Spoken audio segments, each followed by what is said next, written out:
fourth case item 8 of the preventing list criminal 6 is 1/122.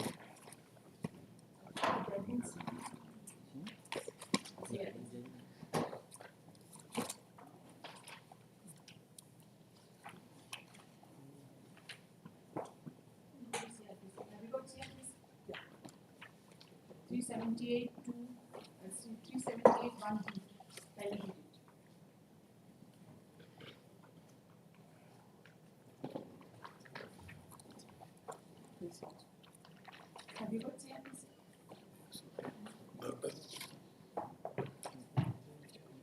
378 1B.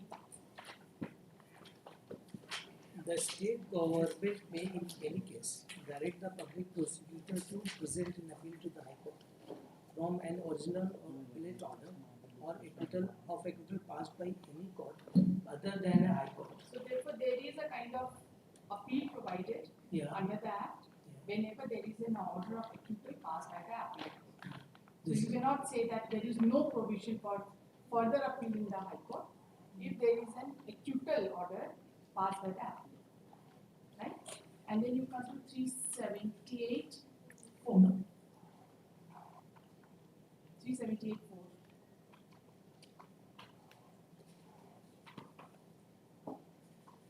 If such an appeal. Such an order of acquittal is passed in any case instituted upon complaint. That's right. And that's our case. And the High Court, on an application made to it by the complainant in this behalf, grants a special leave to appeal from the order of acquittal. This is not order of acquittal. All right. Now we'll deal. I have shown you the provision. That's it. Yes. That 378(4) would be the provision. Yes.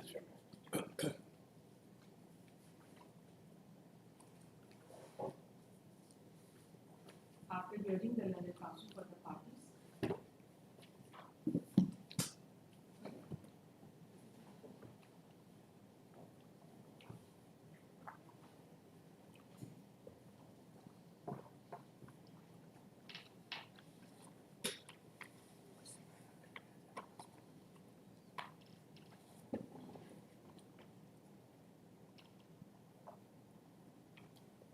This court finds that the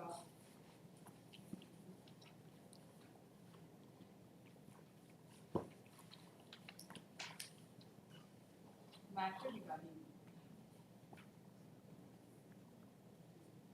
filing of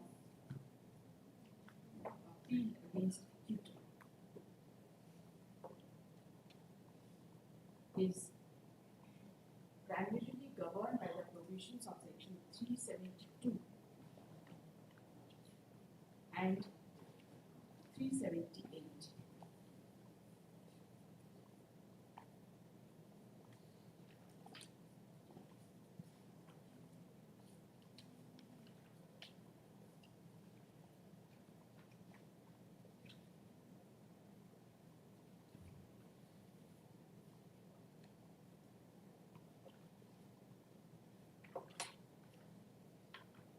The same provisions are implemented.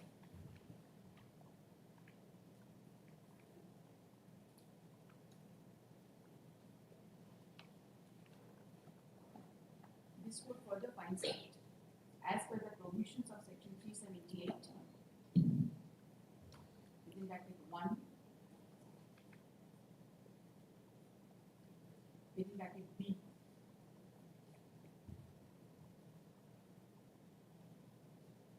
there is a provision by which the state government may, in any case, direct the public prosecutor to present an appeal to the High Court from an original or appellate order of an acquittal passed by any court other than the High Court, not being an order passed under clause A or an order of acquittal passed by the Court of Sessions in revision application.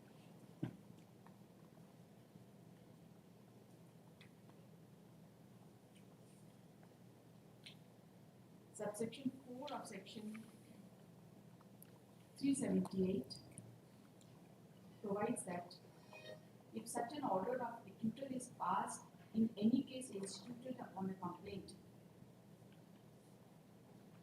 and the High Court on an application made to it by the complainant in his behalf grants special leave to appeal from the order of acquittal, the complainant may present such an appeal to the High Court.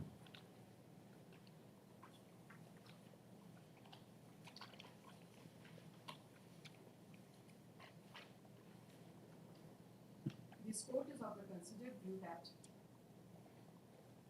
in terms of Section 378, 378(1) within bracket B, read with Section 378 within bracket 4. In a case where the complaint has been filed under the provisions of Section 138 of Negotiable Instruments Act, and the accused has been convicted by the trial court, and in the appeal, the accused has been acquitted, the complainant shall have a right to file appeal in terms of Section 378 within bracket 4 of the CRPC. This court is also of the view that under such circumstances, the present revision, which has been filed against acquittal of the accused by the appellate court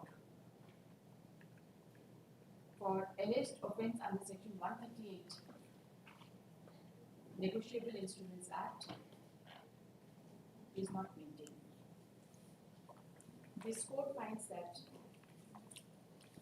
in the judgment passed by Honorable Supreme Court in the case of Joseph Stephen versus Sanatan Swami and others, Supra, the trial court had, the case was under the various provisions of Indian Penal Code. The trial court has partly acquitted and partly convicted the accused, against which both the parties had, both the victims as well as the accused had, as well as the convicts had filed separate appeals, and the appellate court had acquitted the accused, against which a revision application was filed by the victim before the High Court.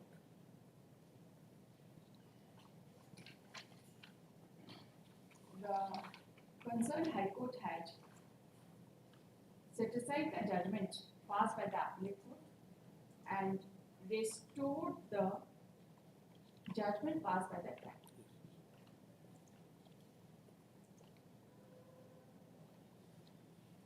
With modification of sentence, the Honorable Supreme Court framed following issues for consideration, para number 7.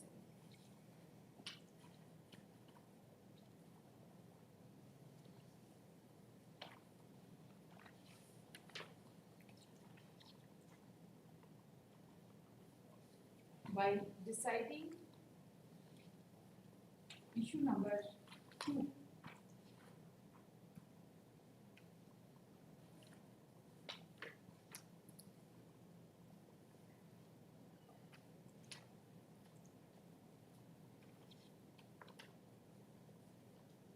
the Honorable Supreme Court has held in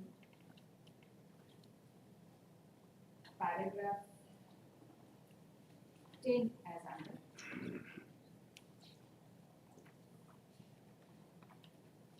Upon perusal of paragraph 10.2,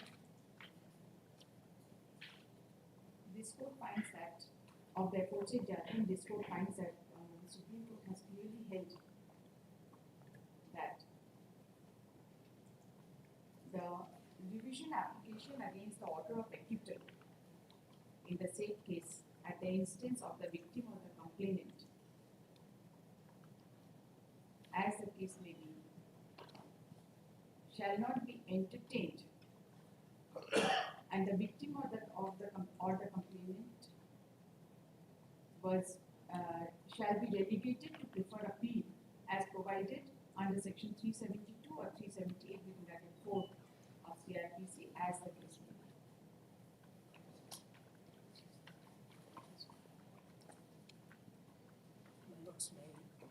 So far as here the word is very important. Therefore, so far as issue number 2 is concerned, namely in the case with please don't interrupt, right? What do you want to say? It is not what is used there. It is not prepared and appeal, but we have prepared and appeal. This is not an appeal. No. Revision is not maintainable where appeal has not been prepared. Directly, revision has been prepared. No, that was not the fact of the case at all. That has been written here in these lines.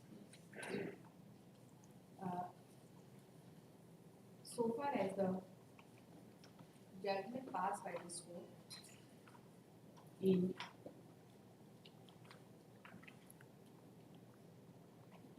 Tuklal Yadav versus State of Jharkhand Supra,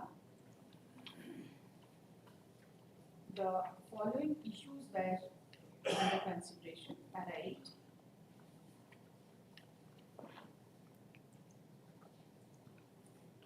So far as the petitioner has relied upon issue number 4, this court finds that so far as issue number 4 is concerned, the same was relating to the judgment of acquittal passed by the magistrates in the complaint case.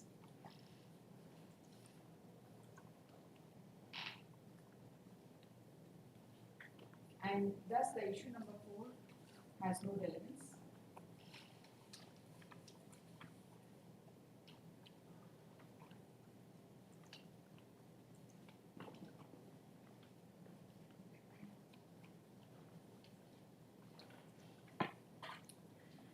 The issue number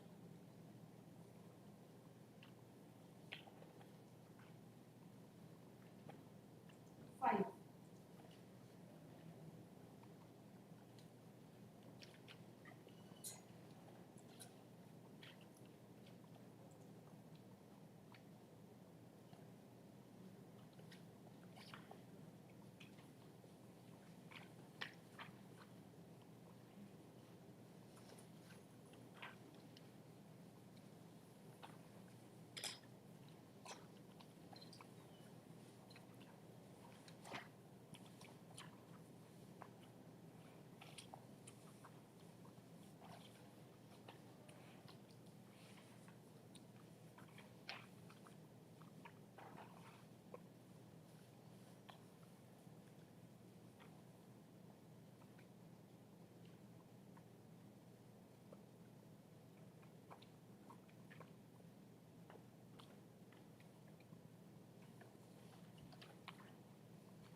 The aforesaid issues framed by the High Court has been answered by the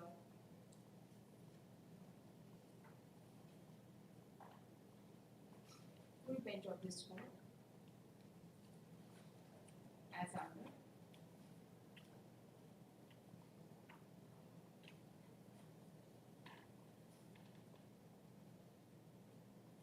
in paragraph number 46.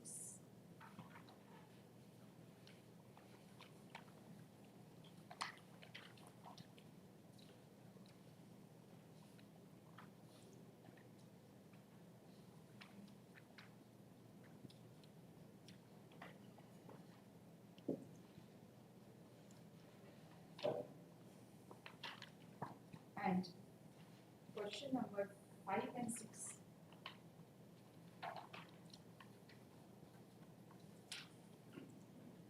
have been answered as follows in paragraph 9 and 10.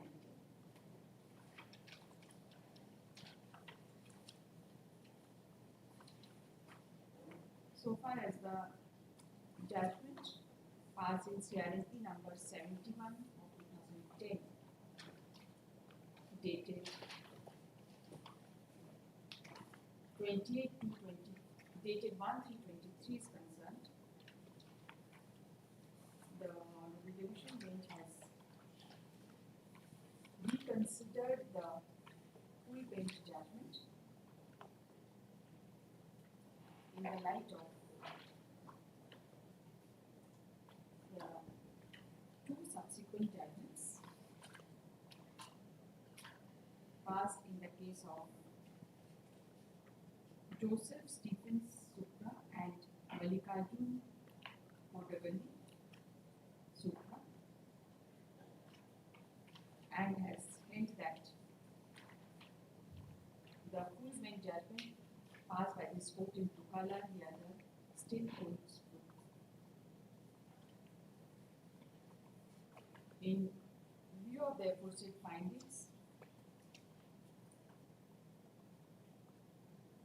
with particular reference to the judgment passed by the Supreme Court in the case of Joseph Stephens, paragraph 10.2, this court is of the considered view that the present revision application is not maintainable. It is, however,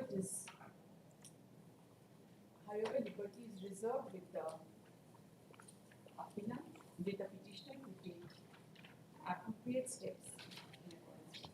By condoning the delay if any. By condoning the delay if any. That you have to file section 14, you have to file section 5, whatever you have to. There are strict timelines, so you have to explain. If there is delay in filing this revision, I don't think that section 14 will help you. There is no delay. There is no delay, it's okay, there is no problem. As not maintainable, I'm just disposing it off accordingly. These petitions are dismissed as not maintainable and liberty is.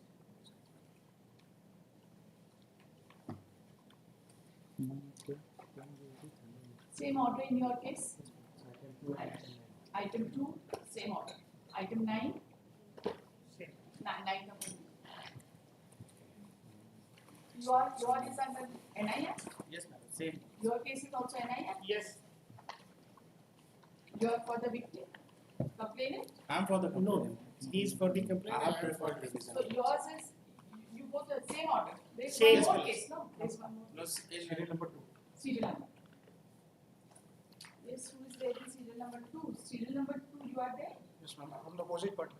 You are for the opposite party. Yes, ma'am. The accused. Yes, ma'am.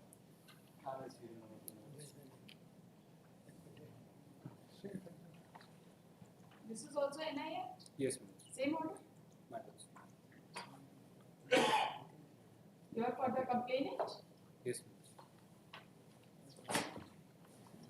Lovely. ma'am. Either 9. Serial 9? Yes, ma'am. Serial 9 be of the same order.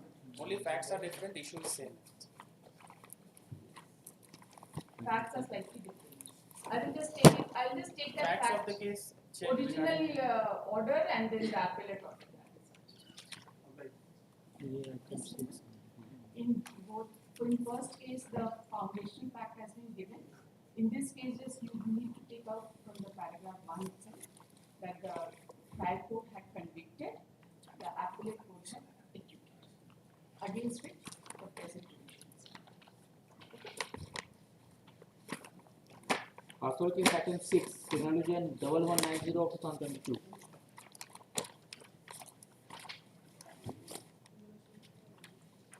Yes, is there, have you seen this? I don't, there is judgment of Honorable the Delhi High Court on the same issue. The 173-2 Milord. In absence of the FSL report, even if the charge sheet is submitted, is not considered to be incomplete charge sheet, because it is the opinion of the police after investigation. Prima facie opinion has been formed by the investigating officer that the offence is committed, and the FSL report, which is still awaiting, can later on, my lord, which 173(8) also says, my lord, that the investigating officer is not precluded, my lord, to bring on record the additional evidence which comes, my lord, later on. And in this this honourable court has also, my lord, long back, I don't remember that case. Before Where is the petitioner? Petitioner को पता चल गया कि आपके पास ये चल रहा है, इसीलिए आपको बुलाया, because I knew that you must be known. Earlier also, my lord, before the honourable the justice A.V. Singh, my lord, this issue was, my lord, raised, my lord, and the charges could not be framed. I could understand. In absence of the FSL report, the charges could not be framed. But at the stage of the charge sheet, because it is the prima facie opinion formed by the investigating officer after doing due investigation.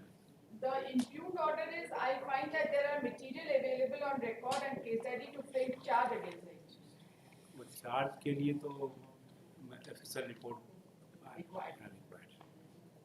At this stage, my only submission would be that the charge sheet submitted in absence of the FSL will not be null and void. The charge sheet is a complete charge sheet, and the letter on the FSL report, which is below awaiting report of the FSL, directly comes to the court below from the FSL below. See, on the basis of this, whatever has been filed, I will ask you to file a counter. Right. Without counter, I will not. And produce the case diary also.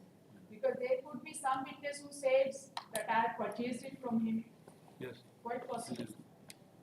Then under such circumstances, irrespective of FSL report. Therefore, only on the basis of the material which has been collected by the investigating officer, the witnesses examined, my lord, the seizure, my lord, and the prima facie, there are so many, my lord, DDT kit is also. When NDPS comes, the most important thing is that it should be covered under that. The item should be covered under that. Yes. In absence of that, even if it is a poisonous substance, of course. NDPS will not be able. Even if, my lord, one judgment on the even if it is potassium cyanide, NDPS will not be able. One judgment is on POXO also, my lord. In that also, my lord, the charge sheet is submitted without the FSL report. That was considered to be a complete charge sheet. The same He's not ratio. challenging the charge sheet.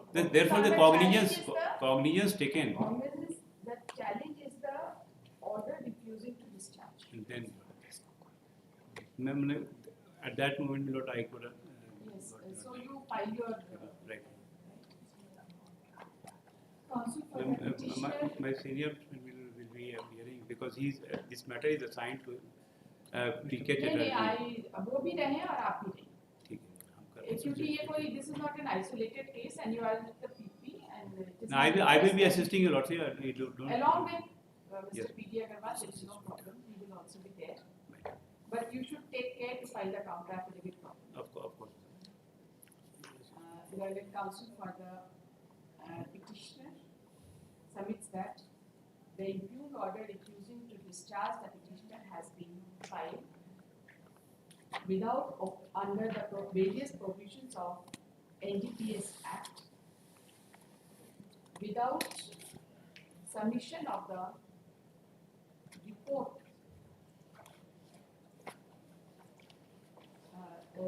of SFSL report. Without submission of SFSL report, which would indicate that the seized articles were ganja. The learned counsel appearing on behalf of the state, Mr. Pankaj Kumar, along with Mr. P.D. Agarwal, appear in this case, and Mr. have produced a copy of the judgment dated 21/9/2023, passed by Honorable Delhi High Court, though relating to bail application, Default bail. relating to default bail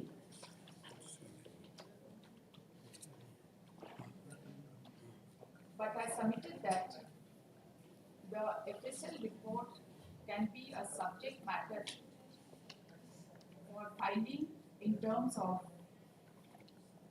section 173 within Article 8 of CRPC, and the charge sheet by itself on the basis of whatever material was concerned cannot be said to be defective. Under section 173(2), charge sheet is submitted. And charge sheet is submitted only under section 173(2).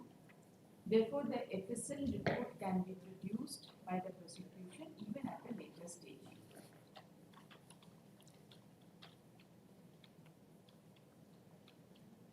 So far as framing of charge is concerned, he submits that the issue is required to be examined. Yes.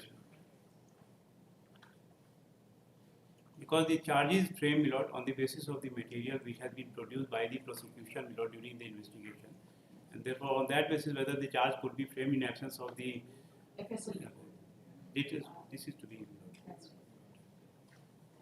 right. Counsel for the, he has also submitted that some order has also been passed by this court, which he is not able to lay hand on. Lay his hand. Counsel for the state is directed to seek instructions and file a counter affidavit in the present case, dealing with the averments made in the petition as well as the aforesaid submissions of the learned counsel for the petitioner as recorded above.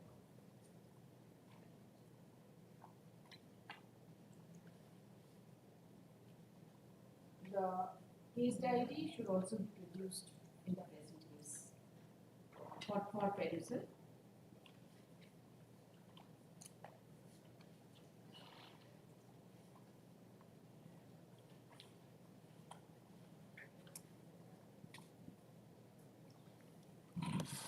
Close this case on दो हफ्ता बहुत है आपके लिए होली के बाद stay कर देते हैं कल Today itself the date is fixed for charge, my lord. That's why I mentioned this case, my lord. 2 weeks. My lord. We filed by 6th of March we filed it. It's absolutely legal issue, and you peruse the case diary whether there is any witness who says that who has purchased it, right? Particularly, apart from whatever it may be. He says that there are only Caesar witnesses. Actually, my lord, Close this this case on Caesar is witnesses, my lord.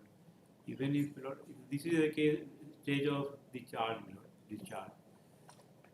The police officer, I am talking about the trial stage. If the Caesar witnesses are turning hostile, the police witnesses who prepare the Caesar list. The preparation of Caesar list, etc., will take care of. But whether the substance is covered under Right. NDPS Yeah, is something that is required. a sine qua non. And in the meantime, you can get hold of the Yes, FSL report. it is a sine qua non for me, If lord. you are able to get hold of the FSL report, Then it you will. file it along with your counter affidavit. Then you file it before the learned court below, everything will be taken care of. Right.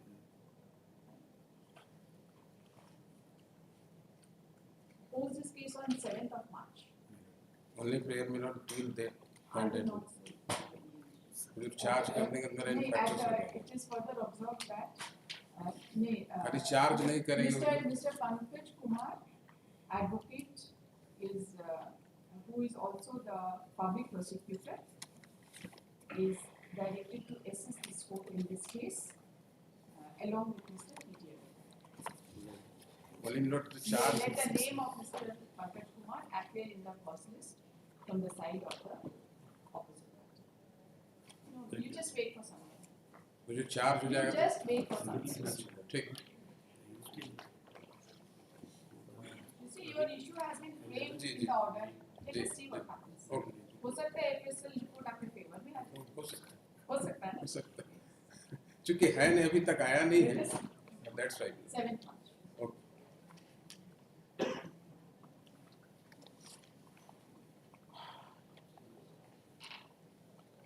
Case diary आपको 6 को दे देंगे.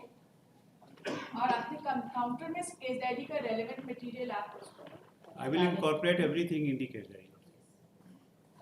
Item 10, Resolution 735 of 2022.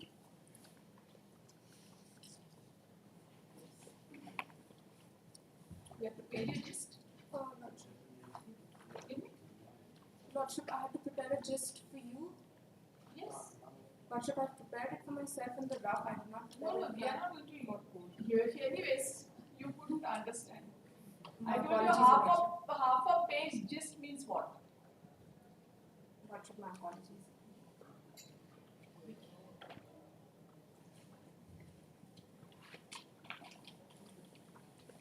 I'm just dictating the judgment, but there may be many corrections in the final draft which comes up.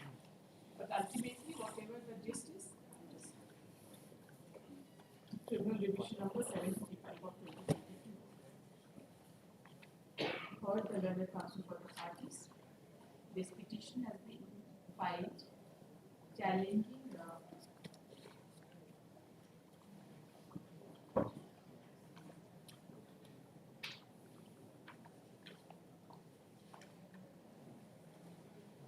the judgment dated 27/5/2022, passed by learned additional sessions judge Apihar in criminal appeal number 44 of 2018, whereby the learned additional sessions judge has upheld the conviction and order of sentence passed by learned subdivision judicial magistrate Apihar in complaint case number 260 of 2017 corresponding to TR number 290 of 2018. The petitioner has been held guilty for committing offence punishable under section 138 of Negotiable Instruments Act and has been sentenced to undergo rigorous imprisonment for 1 year and 6 months and has been directed to pay the total check amount of rupees 5 lakhs together with compensation amount of rupees 5 lakhs and in default further undergoes simple imprisonment for a period of 2 months.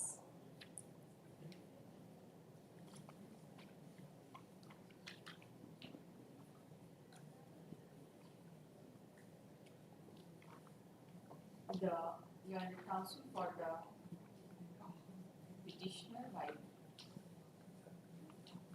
challenging the order of conviction as well as the appellate order dismissing the appeal has submitted that no concurrent findings have been recorded by the learned court, but the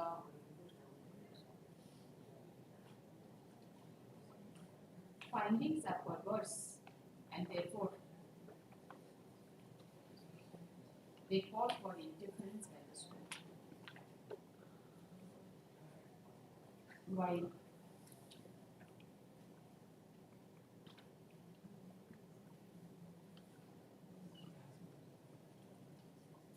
pointing out the learned counsel further submits that there was no relationship of the complainant was not known to the petitioner and there was no occasion of any kind of relationship between the complainant and the appellant.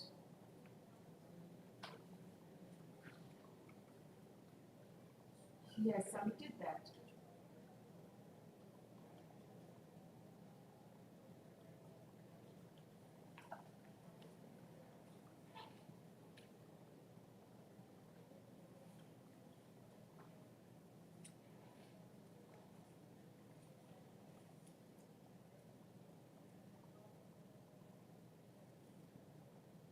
he had never taken any loan from the complainant and from his son, namely Sridhar Srivastava, from the son of the petitioner, namely Sridhar Srivastava, the petitioner came to know that the complainant was working in Messrs. Ankur Seed Company Ranchi, and the complainant was known to his son. And while explaining the checks, he has submitted that in fact 5 checks were given to the complainant by his son to be deposited in Messrs. Ankur Seeds Private Limited Ranchi as security, and the complainant dishonestly retained all the 5 checks with him, and 1 check was used in this case dishonestly to grab rupees 5 lakhs. The Learned Counsel has submitted that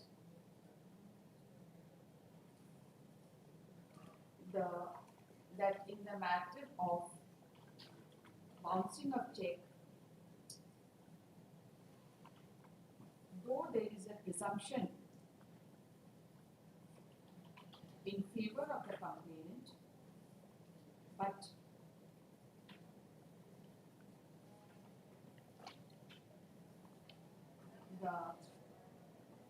such presumption was rebutted by the petitioner by giving due explanation and by denying any liability to pay any money to the complainant, and therefore the onus shifted to the complainant. He submits that the complaint cases are to be examined on the principle of preponderance of probability. There is no concept of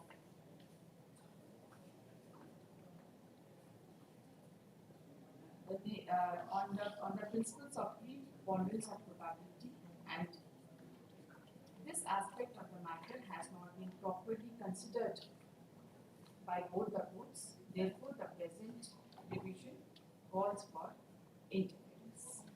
The Learned Counsel has relied upon a judgment passed by Honorable Supreme Court, report to the bill, bracket 2019, bracket close 18, SCC 106, and has referred to paragraph 15 thereof.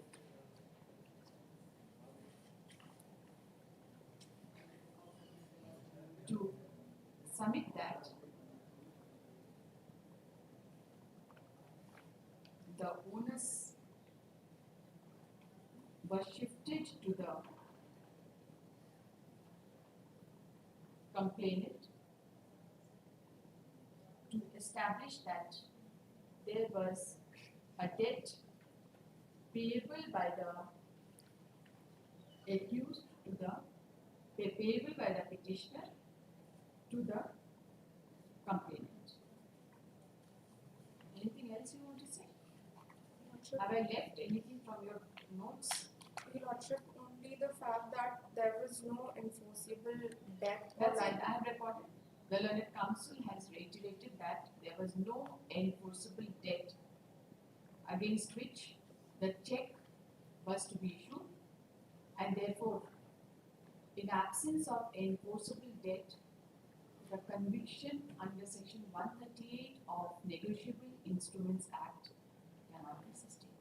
Lordship, the factum of the loan has also The factum of the loan has not been proved by the complainant. That's it. The Learned Counsel appearing on behalf of the opposite party number 2, on the other hand, while opposing the prayer of the petitioner, has submitted that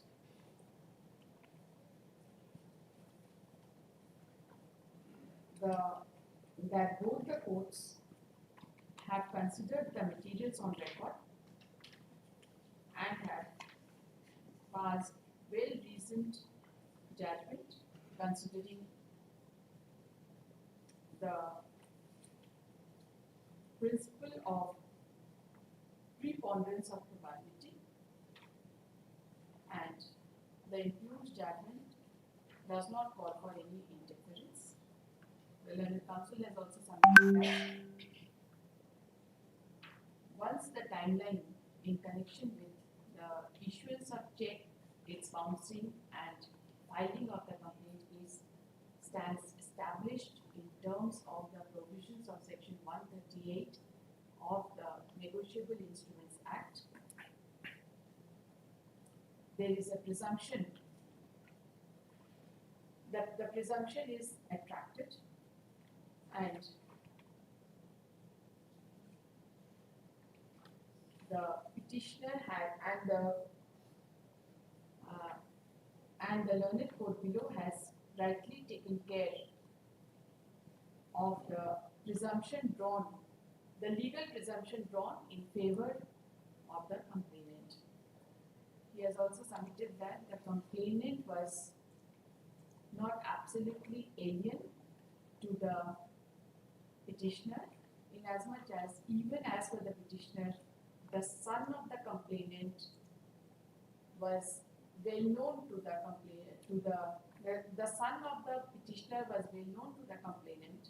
He has also submitted that although many points have been argued with regard to the son of the complainant, not only before the learned trial court but also before the learned appellate court, but the son of the complainant never deposed before the learned courts. He has submitted that that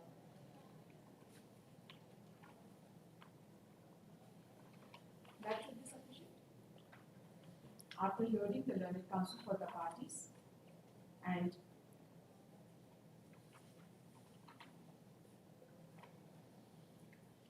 this court finds that as per the case of the complainant, the accused and the complainant were well known to each other, and for the purposes of business, the accused required money and an amount of rupees 5 lakh required money which he had taken from the complainant on several dates, totaling rupees 5 lakhs, stating that the same will be returned to the complainant within 6 months.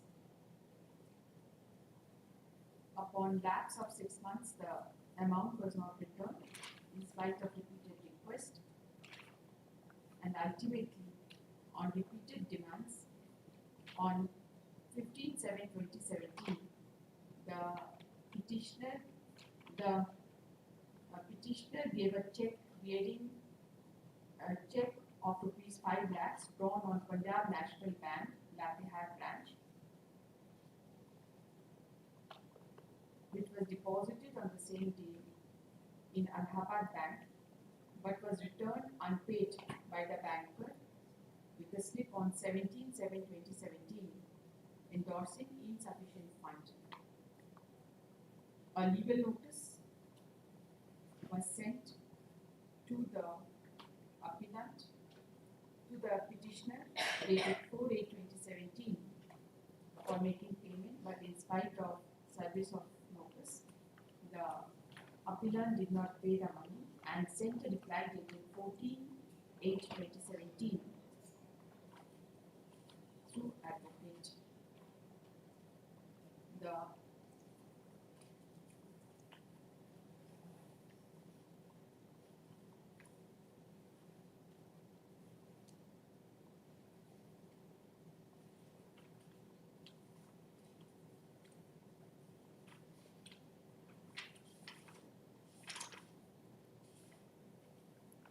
The contents of the notice, the reply was exhibited as Exhibit 1,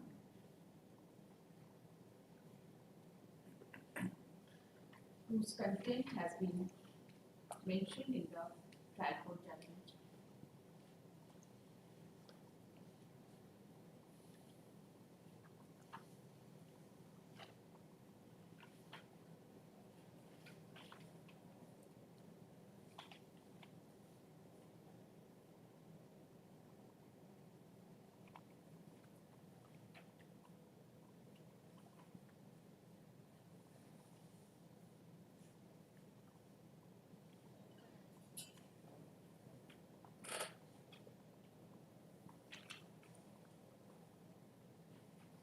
wherein the accused had questioned as to how the check reached the complainant, and it was stated that so far as the amount of check, time and name is concerned, the same is required to be examined through a handwriting expert.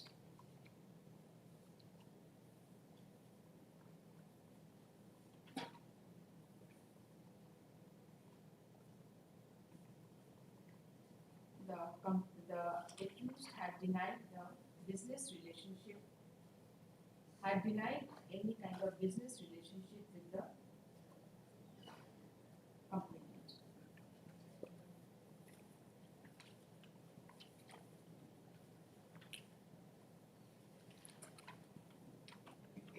Upon filing of the complaint, altogether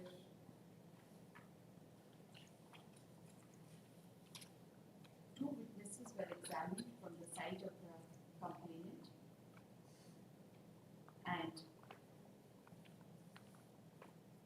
Exhibit 1 was the reply to the legal notice, Exhibit 2 was the check, Exhibit 3 was the check return memo, Exhibit 4 was the registry receipt, and Exhibit 5 was the legal notice issued by the complainant.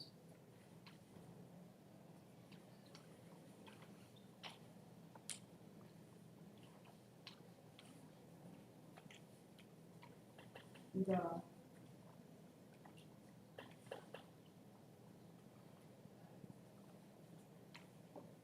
petitioner had also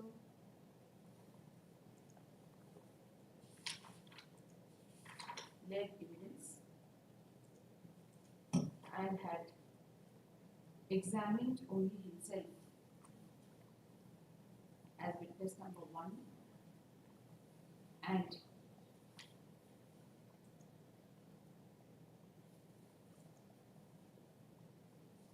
had produced 2 exhibits.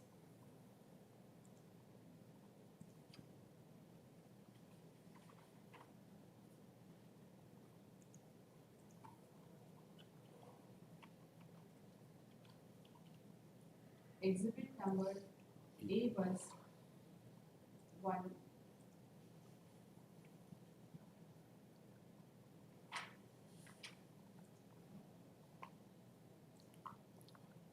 prescription of the doctor, Dr. Sekhar Sinha, and exhibit number B was a letter issued in the letter pad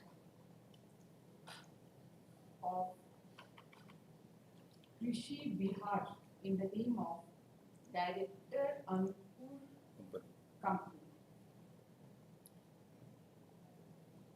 It was the case of the complaining that of the petitioner was that his son was working in the said company, namely Ankur Company, and the complainant was also working in the said company.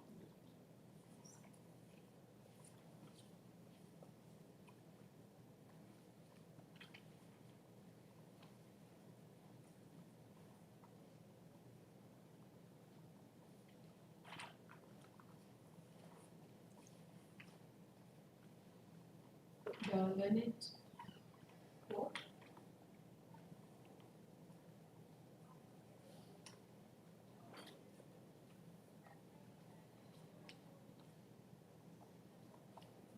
trial court considered the materials on record and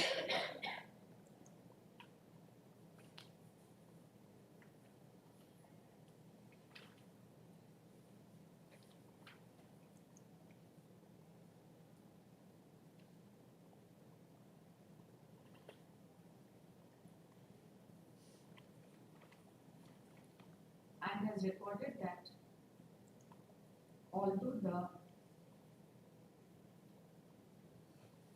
petitioner had stated that he had given the checks to his son along with 4 other checks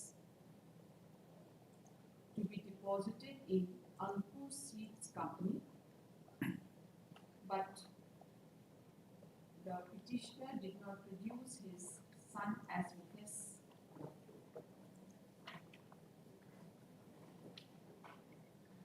The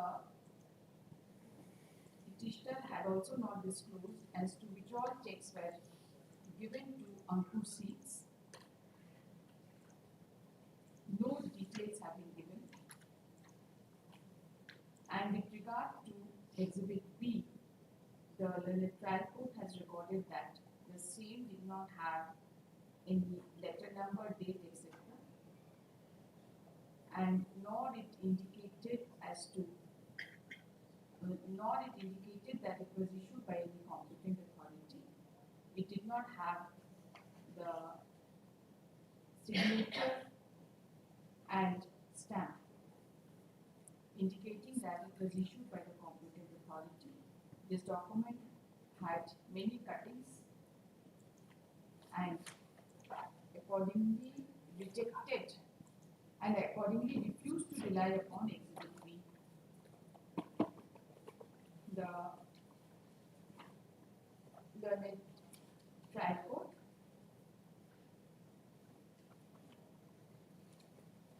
has the learned trial court, after perusal of the evidences on record, held that the evidences revealed that the petitioner had taken loan of rupees 5 lakhs from the complainant on different dates, and in spite of repeated requests, and the loan was not repaid, and but ultimately the petitioner issued check of rupees 5 lakhs dated 15/7/2017 to clear the debt, to return the money, and which had bounced on account of insufficient funds. Upon legal notice, the reply was given by the petitioner, which shocked the complainant.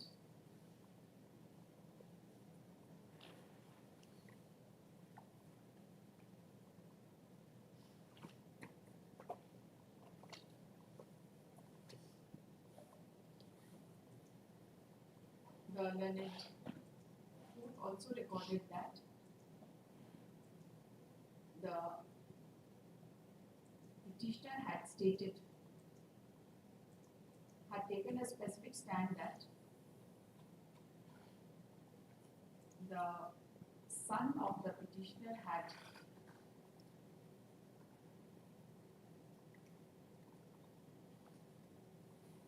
good relationship with, had known the complainant, and they used to move together.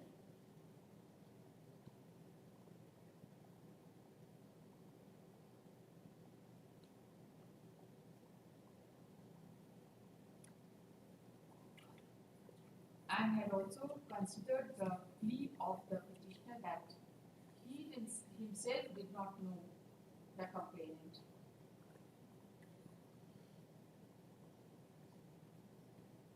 The learned court recorded that the check was signed by the petitioner, which has not been denied by the petitioner,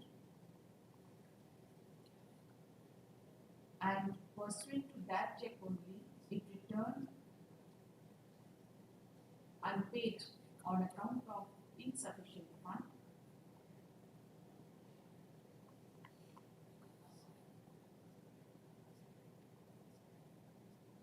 The learned court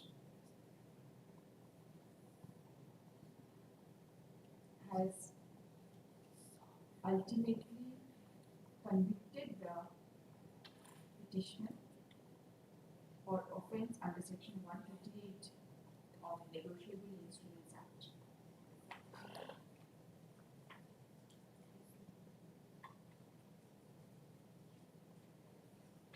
The appellate court also considered the materials on record and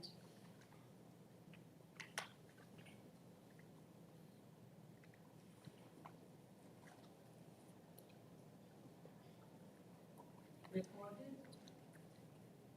its finding that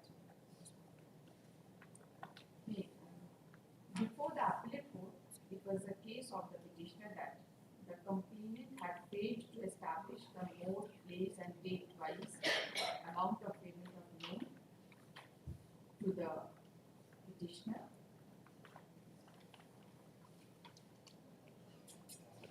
The petitioner was an extremely old man and he never took any money from the complainant, and the complainant was stranger to the petitioner. A reply to the legal notice was sent, and that the petitioner has been cheated as his son Sridhar Srivastava trusted the complainant by handing over the checks of security to be deposited in Messrs. Ankur Seeds Private Limited, Ranchi, from where the petitioner and his son purchased in wholesale agriculture item to carry on business as their inverted comma Bihar Seeds Shop inverted comma close situated in Latehar. It was a case of the petitioner before the learned appellate court that these aspects of the matter was not properly considered.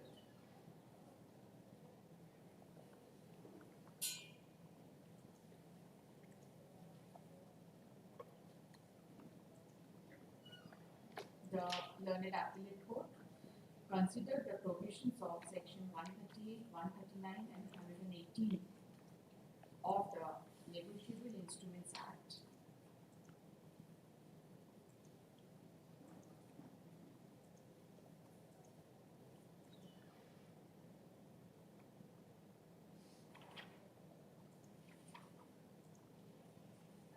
And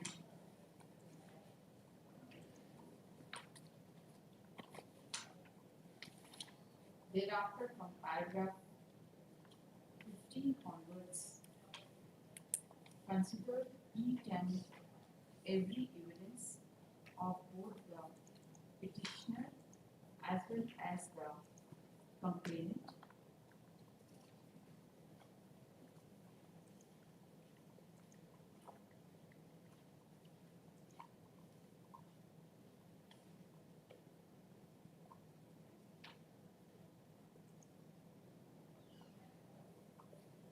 And has considered the judgment passed by the Supreme Court in the case of Bharat Barrel and Drum Manufacturing Company versus Amin Chand Yarela reported in bracket 1993 bracket 3 SCC 35 with regards to the presumption under section 118 of the Negotiable Instruments Act.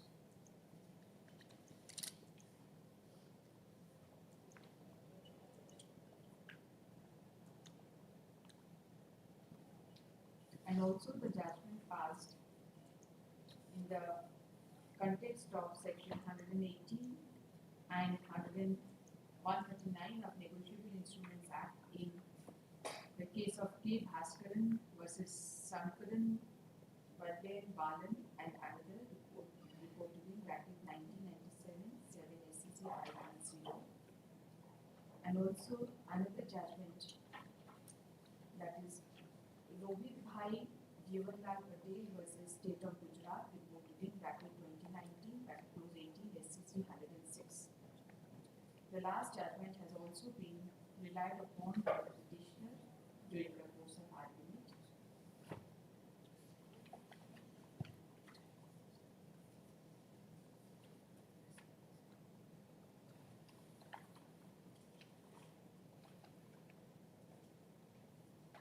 The learned appellate court,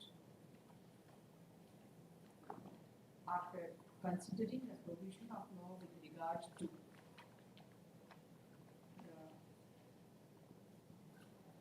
presumption in the matter of issuance of check against consideration, has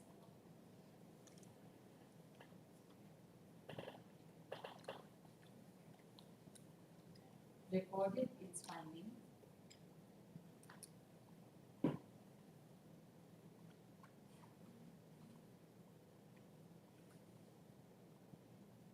has observed in paragraph 21 as under, and in the backdrop of the reported legal position has recorded its finding in paragraph number 22 by referring to the various exhibits and the evidences on record,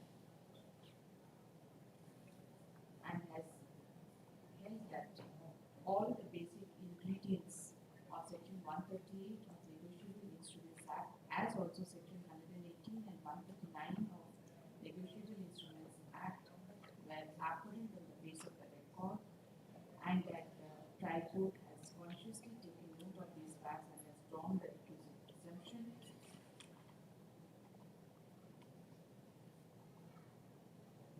The learned appellate court also considered that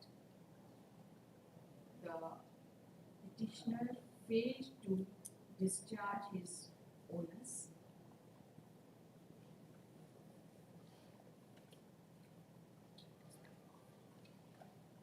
and has also recorded that for the reasons best known to the petitioner, he failed to examine his son, who would have been the best witness to prove the innocence of the appellant, as it is his defense that the complainant was known to the son of the petitioner, and 5 checks were handed over to the complainant by his son, but the state witness's son has not been produced, and therefore adverse inference was required to be drawn.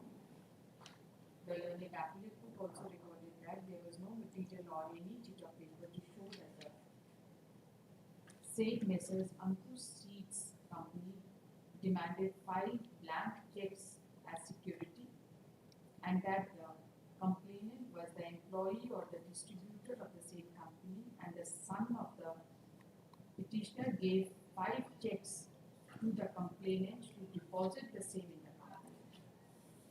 The appellate court also recorded that the defense witness 1 at para of his cross-examination further admitted that he had not filed any paper regarding security with Messrs. Ankush Seed Company, and further no evidence was laid to prove regarding another check which the petitioner has alleged that the same was used to the complainant slash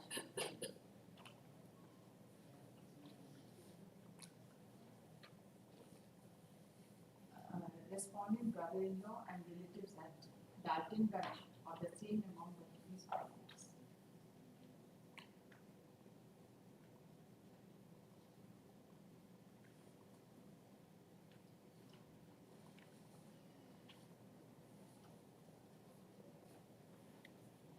The appellate court also recorded that the 2 documents exhibited by the petitioner, which are Exhibit A and Exhibit B, but the petitioner has failed to show how these exhibits are relevant as his defense, and there was no evidence from the side of the petitioner to show his probable defense other than mere ipsi dixit, that there was no debt due and payable.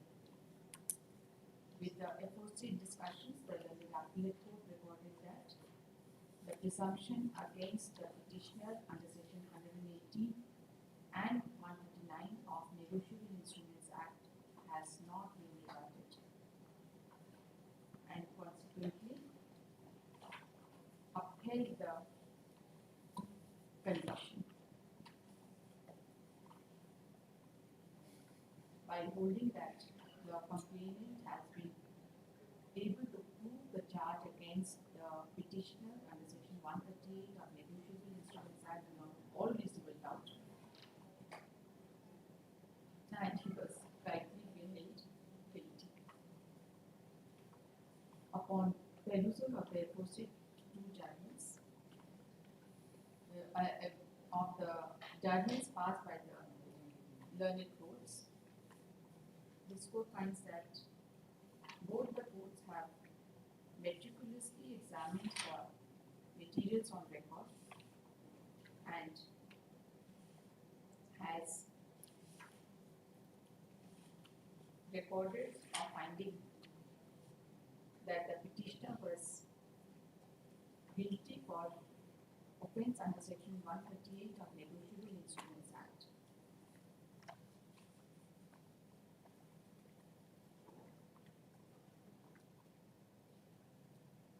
Both the learned courts below have examined the case. The learned courts have examined the case in the under the principles of preponderance of probabilities, and it has been clearly held that the presumption was in favor of the complainant as the basic ingredients were satisfied for offence under section 138 Negotiable Instruments Act, therewith section 118 and 139, and the petitioner could not produce any evidence to show his probable defense except denying that he had no relationship with the complainant. At the same time, the accused admitted that his son had relationship with the complainant,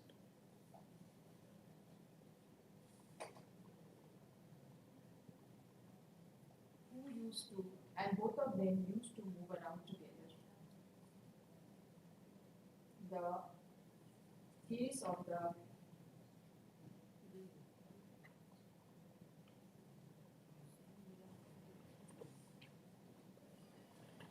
this court finds that in the judgment passed by the Supreme Court, reported in bracket 9 2019, articles 18 SCC 106,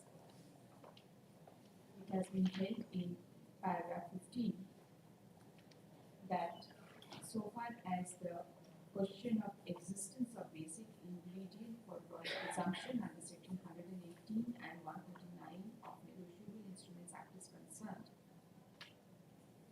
the accused could deny his signature on the check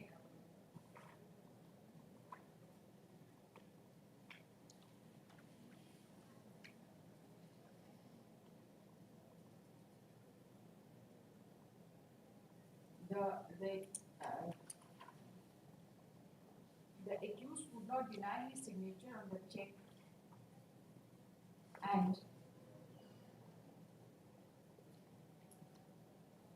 which bounced on presentation on account of insufficient balance,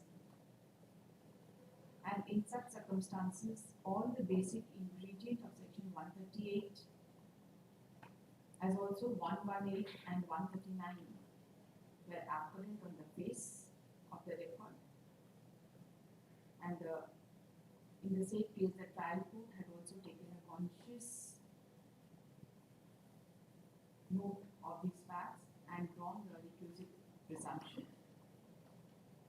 Therefore, it was required to be presumed that the checks in question were drawn for consideration and the holder of the check received the same in discharge of existing debt. The onus shifts on the accused so as to rebut such a presumption. The present case also has exact facts.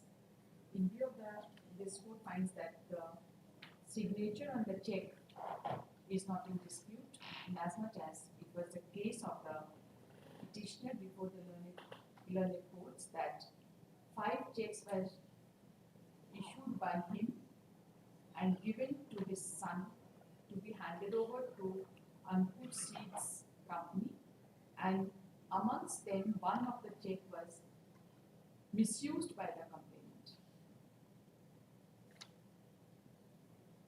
The Honorable Supreme Court has held in paragraph 17 that the accused has to bring on record such facts and circumstances which may lead the court to conclude either that the consideration did not exist or that its non-existence was so probable that a prudent man would, under the existing circumstances, act upon the plea that the consideration did not exist.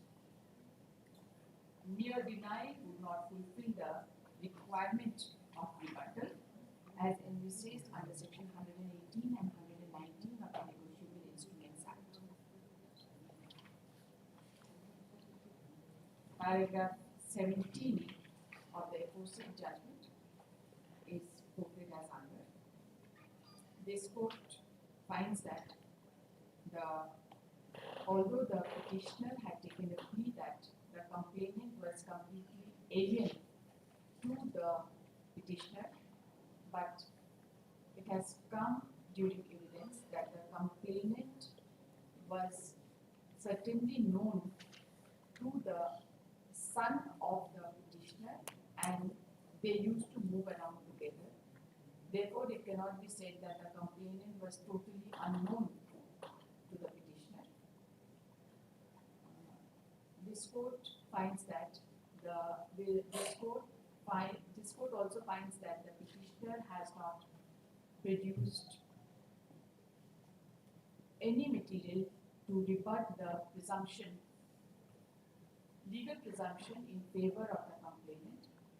This is over and above the fact that both the courts have considered these aspects of the matter and have rejected the contention of the petitioner that the check was not issued against in discharge of debt. Accordingly, after going through the assumed judgments, this court finds no illegality or perversity or material irregularity in the judgments passed by the learned trial court as well as appellate court, calling for any interference in revisional jurisdiction. This revision application is already discussed. My appearance for the state level. Also for the state is present.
For final result from daily list item 1, WPS 5107 of 2017. This call out again.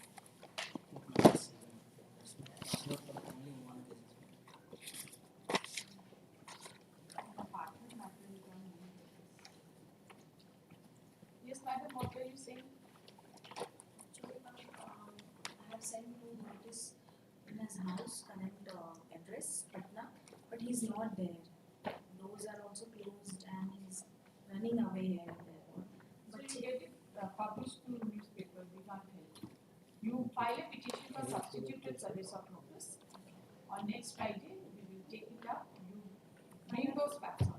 Madam उसका मतलब main है उसमें कि बस एक जो modification है बस मॉडिफिकेशन हो जाए उसका आना नहीं आना कोई मैटर नहीं करता क्योंकि प्रिंसिपल जज फैमिली कोर्ट के बोले हैं कि कोई ऑब्जेक्शन ही नहीं करेगा वो लोग ऐसा तो नहीं होता है ना. उसमें लिखा हुआ पिटिशन में annexure 2 में it's written clearly that I have to file here for modification and also for the amount to be received for the child's maintenance और वो पढ़ेगी कैसे अगर इतना टाइम लॉस होगा तो उसका एजुकेशन उसका हेल्थ सबके लिए प्रॉब्लम्स हो रहा है ना मैम हम भी बहुत दौड़ रहे हैं हम उसके पीछे कितना दौड़ेंगे हमारा भी लाइफ है You have to file your affidavit that you could not trace him. Yeah. It is that affidavit you should file that he is running away, you could not trace him, and then you can say that it is just a modification. You file an affidavit to that.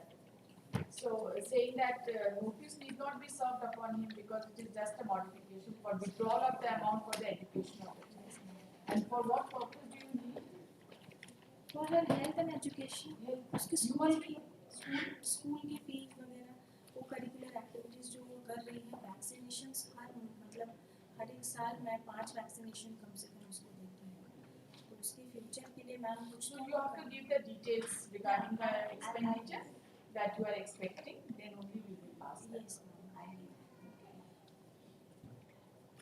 But you have to file that affidavit. yes ma'am after 12 मतलब मैं out of station रहूँगी Do you choose your date if you are going out of stations? I'll be returning after You 15 just give it. जो भी ये date बोले madam Friday कर दे.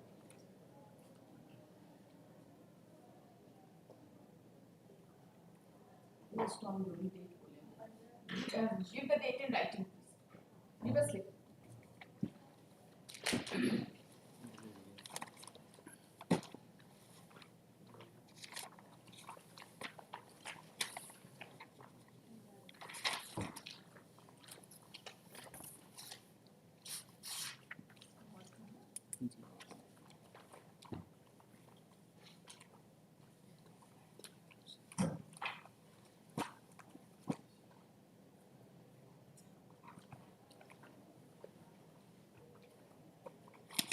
Just left the court in a partnered matter, that is to his own peril, we can't do anything. If Anyways, we know the issue, we have heard Yes, it on yes. large number of occasions. Yes, You just madam, tell us. if we formulate the issue, madam, the backdrop of the fact. He has set up his case that he initially joined in 76, now the admitted position is that is against a leave vacancy. Now the second issue You that forget about leave. yes, now then His he appointment is pursuant to an advocate. advertisement. In advertisement he has brought in supplementary affidavit and that is also the It is not in dispute.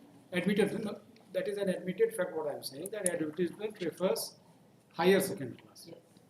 And advertisement refers higher second class and the statute of 78 pursuant to which this advertisement was issued, that also refers higher second class, that I will place. Kindly please. Because the regularization rules. Yes, say second class. And I will explain that, my lord. If my lord is having this statute manual of university laws,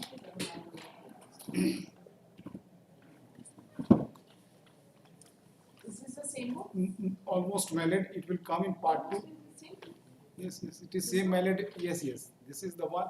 My lord, yes, they changed it, but my lord in part 2, that will say there are 2 parts in this book. Part 2, if my lord will come at page 139. Part 2 page One that at top it is written at part 2. On right margin. 139.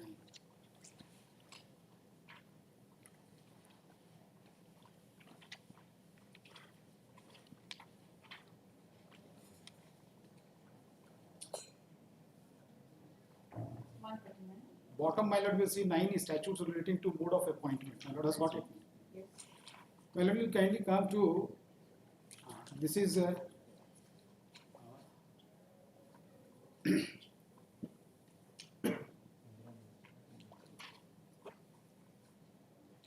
as approved by Chancellor on 1777. while later dated so and so, my lord. That's there. Straight away on the next page, my lord. That is, 1777. yes. If I And have, this advertisement was published on 29/7/78. yes, yes. That there is no. We have given also a short compilation, but I'm just. And amended by letter dated such as Yes, yes. 8/5/70. Yes, those amendment, if there is any minute, that will be reflected in the statute. Okay. Next page, my lord, will come at page 141. 141. So lecturer, a first or a high second class master degree or equivalent degree. So this is what is being reflected. Now, my lord, the point which my learned friend was placing. No, you just continue. You forget what he was saying. No, You I- must satisfy this code. That what is the meaning of this first Yes, or high second class? yes, I am coming straight away with the judgment of Honorable Apex Court, my lord, on the point. But before that, my lord, because what has been referred, that I want to just answer that regularization notification of 83, that says second class. The B part my friend had referred to, That's because that was a regularization notification which took care of the appointment made prior to that. Maybe under notification of 77 or So there was 76. no requirement to give any qualification at all. No. Let me explain. Why was the requirement It says, to give any qualification? so it has to be harmoniously then construed. The B cannot be read in advertisement- isolation. B and D has to be read together in background. D. D says, my lord, that what is prescribed under the advertisement. It says what my lord referred, because impugned order which has been referred to. If my lord will kindly come to that advertisement, yes, No, we are just looking at the statute which he has placed. yes, my lord. Where is that? Yes, it is at my lord. I'm just replacing it. Yes, it is at page number 129 or 119. It's my lord. That's it, 119. Yes, my lord will see. Yes. Statute for regularization of services of purely temporary lecturers appointed on or before 28th February 1982. I just take a pause, my lord. In my understanding, I am reflecting that it is all appointment which are on temporary basis prior to 1982. It may be under the statute of 77 or even prior to that there was what was the prescription. So it says, my lord, B which has been referred to, that he possesses at least a second class master degree in the subject, and D says that the appointment had been made on the basis of advertisement, And he did it for the of the post in the Indian Nation Searchlight, Aryabhat, Pradeep, or in any other newspaper of Bihar state or leading newspaper of India, or from the panel of recommended by selection committee constituted by university, college, or purposes assisted by the experts or one experts. page is missing. This is a repeat, my lord. If you come to next one page, just my lord will just From the panel. or the post of a lecturer, reader, as the case may be, in the event of retirement, resignation, death, otherwise, provided that if the post of reader, lecturer, so and so, professor, the same shall be So you want to say that the advertisement was in terms of the earlier statute and he did not satisfy the condition of advertisement. yes, and yes, that is my, because I will be framing three issues, my lord, which I could gather from my lord's last submission. You have with- not filed anything. I have filed mine. You have filed. I have filed, but I have not filed that. I have filed reply to So their. that is another thing. You have not filed any synopsis. Yes, I have filed. That is date and even one compilation of judgment I am giving, my lord, just to in support. Where is your synopsis? My lord, it was filed on synopsis. I'm just- oh, I have it. You have not filed any synopsis. I have filed one. I have filed one. My lord. This is filed on, my lord, 1st of July 2023. You have filed it in the registry. Yes, that is what is, yes, written submission. It says written submissions. In court we had filed. Here it says, junior is instructing, we had filed in court.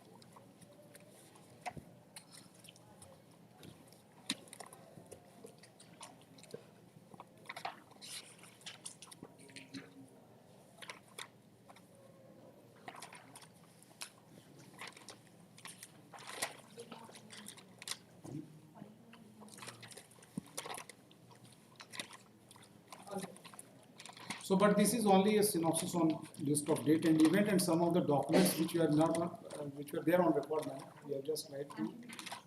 So my submission, my lord, that his case is based purely that it is a case of regularization. I don't repeat it, I have already got it.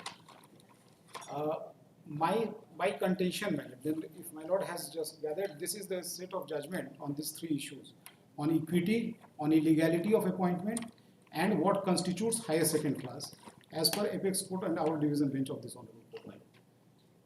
My lord. Yes, yes. These are the judgments, my lord. When you paste the judgment. I am placing it. You are pasting 9 judgments. I am placing 9 judgment. I have One tried judgment for equity is not sufficient. not only on equity. I am placing judgment when the initial appointment itself is not. One judgment should be sufficient. Which judgment you want to place? First judgment is Illegal difference appointment. between irregular and illegal appointment. I have called out, my lord. 1 and 2. 2 judgments we are placing. Place the paragraph. Yes, that is paragraph 6 to 10 and para 8. I have indicated my index itself, my lord. 6 to 10. Yes. This is regularization. On the point what constitutes irregular and illegal. So once it is not meeting out the requirement of the advertisement rules, it is illegal appointment. When you are not the candidate is not. So you want to say that whatever clause has been there in the scheme for regularization, that has to be ignored and it has to be read with the statute in terms of which the advertisement was issued. No. A small difference. In my submission, let me clarify. I say that the statute for regularization is clear. It says that all appointment made prior to 82. 2 conditions, that is, one is that second class and one is advertisement. Both you cannot. Advertisement is there. Yes. There is no doubt on that. Advertisement prescribes a condition. So therefore, Yes. you want that statute, whatever is prescribed, should be read with the condition in the advertisement, and then that condition has to be read with the statute which you have referred to, that is higher second. Yes. Right? Yes. Then, my lord, this is purely, my lord, referring to Umadevi. If my lord will call upon, I will just read it out. May I please? Yes. Which paragraph? Para number? 6 to 10 I am placing, my lord. Yes. Indisputably, a constitution bench of this court in Secretary State of Karnataka versus Umadevi inter alia held that the appointment made in violation of the constitutional scheme of equality would be wholly illegal and thus nullity, stating, thus it is clear that adherence to the rule of equality in public employment is a basic feature of our constitution, and since the rule of law is the core of our constitution, a court would certainly be disabled from passing an order upholding a violation of Article 14 or in ordering the overlooking of the need to comply the requirement of Article 14 read with Article 16 of the Constitution. Therefore, consistent with the You scheme. can just say that if there is a condition of advertisement and that is not fulfilled, that is an illegal appointment and void ab initio. Please show me something. Because you are relying upon a fact that a condition of advertisement was not satisfied. Yes. My lord, we kindly come Reading will paste not it. serve the purpose. Right? Reading will not serve. No, it is. You just point out those lines. Yes. We have read Uma Devi No, n number of times. These paragraphs have been placed upon before us n number of times. You just straight away come to the Uma Devi says Yes. that illegal appointments cannot be regular. Yes. And what constitutes illegal? Yes, so tell us what constitutes illegal. Yes, madam, we kindly come to the next judgment at page 10. Next judgment. Yes. That is it starts from page 7. The relevant would be at page 10, para 8. The question which, my lord has got it. The question which thus arises for consideration would be, is there any distinction between irregular appointment and illegal appointment? The distinction between two terms is apparent. In the event appointment is made in total disregard of constitutional scheme as to the recruitment rule framed by the employer, which is state within the meaning of Article 12 of Constitution of India, the recruitment would be illegal one. Whereas there may be cases where although substantial compliance of constitutional scheme as also rules have been made, the appointment may be irregular in the sense that some provisions of the rule might not have been strictly adhered to.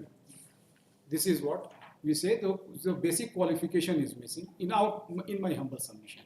That if higher second class, then my lord, your lordship may kindly come to what constitutes higher second class, because if I answer that question, it will be At least in the statute there is no clarity. there is no At least that much you admit. Yes, In yes, the that is- statute there is no clarity. I cannot add to it, my lord. There is no definition of higher second class.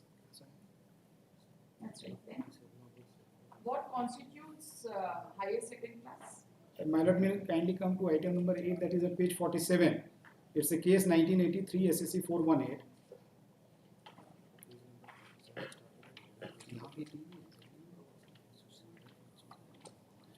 My lord will para 12, page 47. I'm just pressing it. It's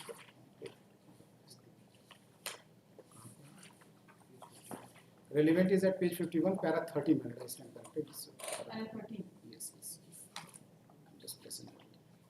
You come to para 12 also. Yes, yes. We have stated earlier that, I'm pressing it. We have stated earlier that prescriptions of first class or high second class is a part of ordinance as qualification for reader's post. Is this a condition mandatory or directory? The High Court at 2 tiers has taken contrary view. But we are inclined to hold that high second class is a mandatory minimum. A glance at the relevant portions of the Ordinance 9 reveals wherever relaxation of qualification is intended, the ordinance specifically spells it out, and by necessary implication, where it has not said so, the possession of such qualification is imperative. We must remember that a reader is but next to a professor and holds a high responsibility in giving academic guidance to postgraduate students. He has to be creative scholar himself, capable of stimulating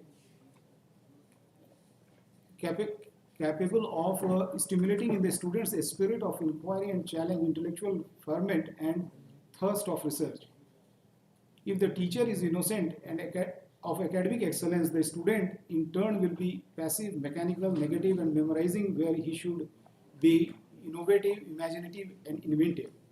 The inference is irresistible that reader who guides the student and raises his faculties into creative heights is one who himself has had attainments to his credit. Putting aside for a moment the value of examination and mark as indicators of the student's potential, we must agree that the ordinance has a purpose when it prescribes at least a high second class for a reader's post. It is obligatory. Now we come to the close grips with the principal point debated before us. When is a second class high? Going by marks. For any layman, the meaning is clear. For any purpose-oriented interpretation and decoding is simple. High is antithesis of low, and a high second class is therefore a contrast to a low second class. When the range of second class is wide, of a candidate who gets that class with marks within the lower half bracket, you cannot say he gets a high second class. If he manages to get 48 marks, he barely gets a second class, not a high second class. And common sense, which is not an enemy of court sense, points clearly to the meaning of high second class as one where the marks falls a little short of first class marks, and he narrowly misses first class. In the context of Ordinance 9 and its purpose and collection of words used with first class or a high second class, the interpretation will misfire if we disregard the intent and effect of adjective high and indifferently read it to mean merely the minimum marks needed to bring the candidate within the second class. High is high and superior second class denotes marks somewhere near to first class marks. Assuming we relax, dilute and liberalize the rigor clearly imported by the draftsman by using the expression high second class, still it is impermissible to render the word high nugatory or making by construction that intensive adjective redundant. Nor are we impressed with the strange submission that university has all these years treated a high second class to mean a mere second class, and therefore English has lost its potency in the Allahabad University and high includes low. Such pathetic semantics must be rejected since continuing commission of wrong does not right it. The utmost we reluctantly accept is the construction that the learned single judge has adopted. Draw a line midpoint and marks above and below the line will be. This was in the interview, the selection process itself was challenged. Here is a case that different candidates were called for interview and the selection process was under challenge. The ratio I am placing, my dear. Before my Yes, lord, we are- maybe the we are fact. looking- The facts also we will look at. Yes, definitely, my We lord. have I am to served assist, my for lord. so many years. Maybe. My submission would be that the pertinent question that fell for consideration and to called upon my And assistant to what the is your board. high second class? 52.5. That is what Agarwal Commission also, because it says 52.5 is nowhere near 60. that is superior second class. There are two connotations that is used here. My lord. That is superior Okay, we have second seen class. it. Yes. So this judgment, my lord. Then my lord will kindly come to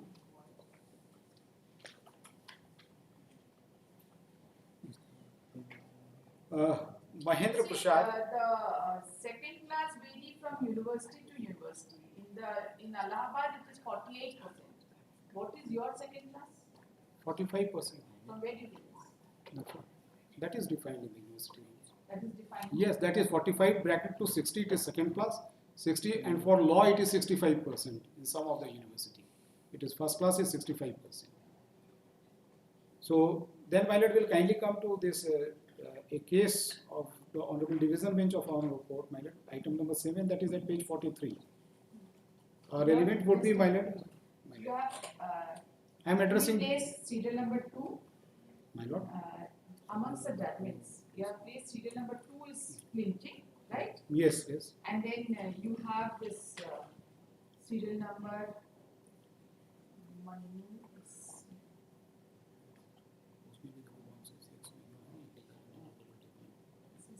Serial number 7 you have placed. No, 8. I have placed 8, my lord. Oh, sorry. You have placed 8. That is Supreme Court judgment of Yes, what all 1980. do you want to play?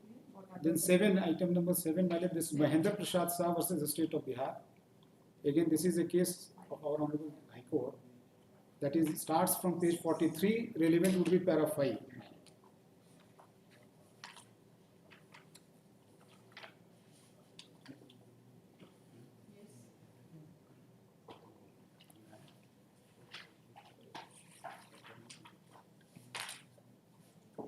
Yes. Just a moment. The issue was that termination was under challenge. Para 5, one paragraph I am placing. It is having some similarity with our fact. It is clear from statute relating to mode of appointment, pay scale, qualification for the post of teachers of university approved by the Chancellor on 1/7/1977 that for the post of a lecturer, the minimum qualification prescribed was first or high second class master degree. On the day he joined temporarily, the Here petition he has master degree. In this case, he has master degree because lecturer merit master degree. So on the day he joined temporarily, the petitioner did not even have master's degree. He acquired the same on 24/2/77 while he was allegedly working as lecturer in the college, but he did not get high second class master degree and managed to obtain only second class master degree.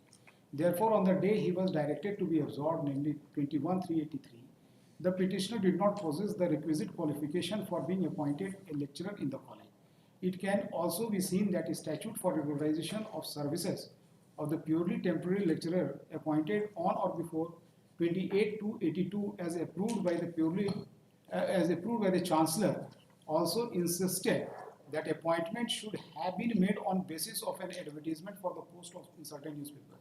This requirement was also there in the statute regarding regularization of services of purely temporary lecturer as approved by the Chancellor and notified on 18/11/18.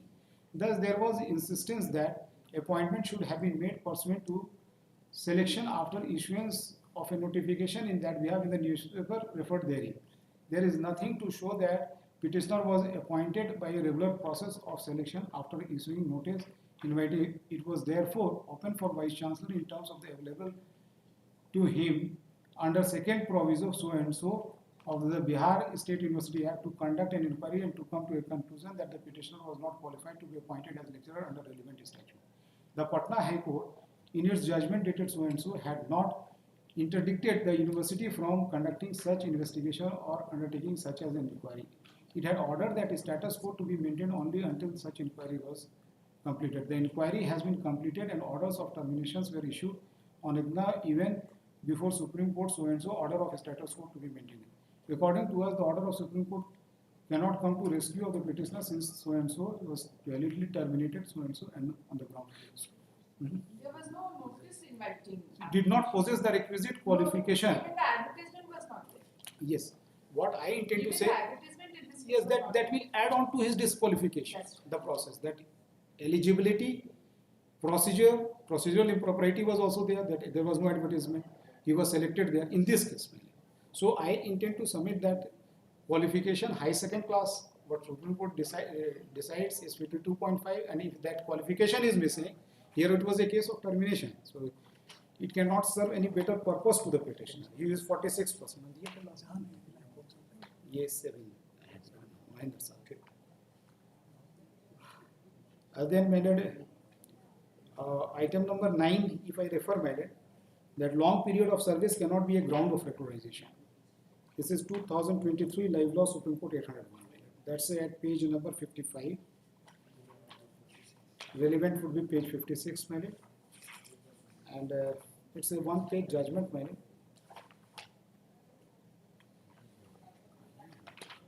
It has referred to all other judgments, The last page of this judgment, is what? This is contractual appointment. Contractual basis. What ratio? What I am trying to call out ratio, The fact Contractual of basis, regularization of a contractual employee is totally different from Agreed. regularization of a case of this nature. Agreed, But there are Got no Uma Devi said, Uma Devi, when it refers to, it says 10 years if he has served. 10 years No, timeline. that does not apply to contractual employee. There are other judgments also, if I will supply on the point that if a person is not qualified. Whatever you will cite here, only that will be considered. Yes. My submission is that what the origination, if it itself suffers from illegality, it cannot be given valid sanctity under law. And then comes equity and law. These are though service.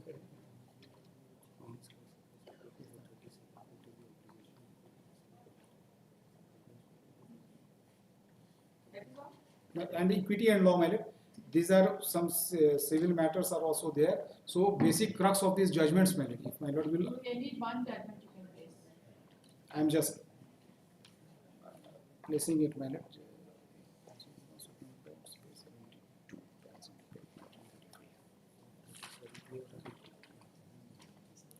My lord will kindly come to this item number 4, Lakshmi Narayan R. Bhatt versus State of Maharashtra 2003 5 SCC 413, that starts from page 19. Paragraph would be 72, that relevant would be at page 35.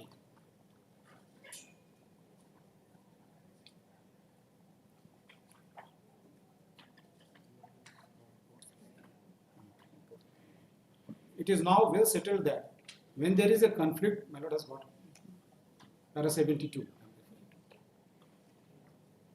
It is now well settled that when there is a conflict between law and equity and former shall prevail, the legal right of petitioner, if any, on the date of filing of the writ petition, having been lost in view of subsequent event, namely sanctioning of the scheme of the state government, the award of arbitration arises of arbitration proceeding, but the ratio is that equity will always have to follow law, and then a page thereafter,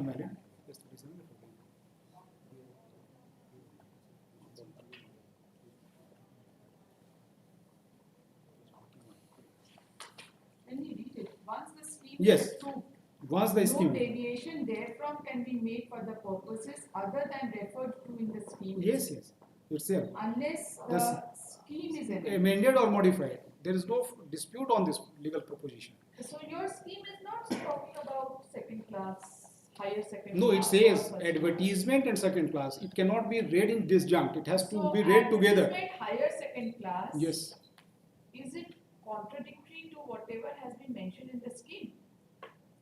No. In the scheme it That's- says second I got my lord. If I am allowed, I will try to explain. Is your argument not these two provisions, the scheme which has been mentioned, second Yes. class Yes. Yes. and not first class or higher second class? Is it contradictory to whether it is contradictory or not? No. In my humble submission, it is not.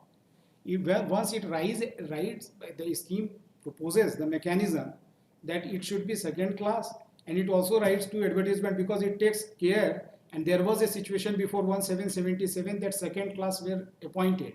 So scheme is not only confined to the appointment made after 1777. It goes back even to 1777. There may be temporary arrangement of appointment for which regularization. So it says second class and advertisement. It should not be read that second class here means that even after 1777 it should be read as second class. In my humble submission, it has to be looked into that those appointments made before 1777. That is on the date of an appointment. And one last judgment. I will not bother my lord much. That is at page 41. This is a 2011-14 SSC 739. Again, my lord, paragraph 22, page 41.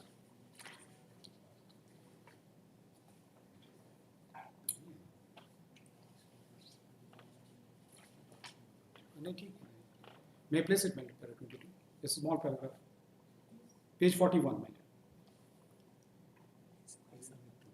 Yes, and page 41. Yes, ma'am. Para 22. We are of the opinion that above observation are not sustainable. When rules are framed under 309 of the Constitution, no undertaking need to be given to anybody, and any rules can be changed at any time. For instance, the retirement age is fixed by rules framed under 309 that cannot be changed subsequently by any amendment, even in respect of the employee appointed before the amendment. Hence, we cannot accept the view of the High Court. There is no question of equity in this case because it is well settled law prevails over equity. It is well settled law that law prevails over equity if there is conflict. Equity can only supplement the law and not supplant it. As the Latin maxim states, dura lex sed lex, which means the law is hard, but it is the law. So that is sum and substance, madam, that I am trying to address this honorable court, that the petitioner on the date was not qualified to be appointed, not having high second class. And deeply as well, patient hearing.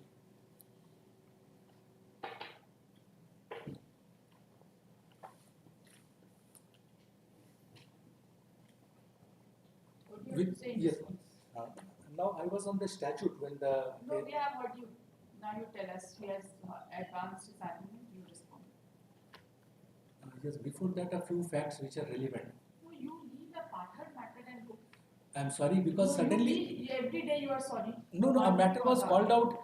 A matter was called out. It was a. You see, that is the procedure of the court. I was- You I was- cannot. You have to give preference. To I understand that. I understand. I go down. I understand No, that. please, Therefore, I say sorry. you- I was here. Suddenly, a matter was called out relating to pensionary benefit, and therefore, I had to rush there. You have to make alternative arrangements. You have so competitive juniors. You can't do this. I understand. You cannot I'm sorry for the one vote to inconvenience. another like this. I'm sorry for the inconvenience. For I was part- here. No. So therefore, you just respond to whatever they are. Yes. Now responding to his arguments, now their whole argument is that this scheme, admittedly this is a scheme. Now my submission would be that there should be plain literal reading of this scheme. Nothing to be added, nothing That to I have be. already put there. Yes. Yes, what else? Now this scheme was framed, like my friend has given an example, like those who were appointed after 1/7/1977, for them it would be high second class master degree. That is nowhere there. Now this scheme is itself for those who were appointed on or before 28th February 1982, meaning thereby it includes those who were appointed after 1/7/77. Responding to his argument.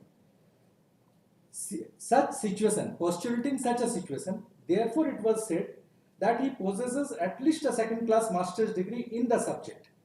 And this advertisement, the purpose of advertisement was that it should be for all in order to meet the requirement of Article 14, this condition of advertisement was there in the scheme, so that it should not be a backdoor method.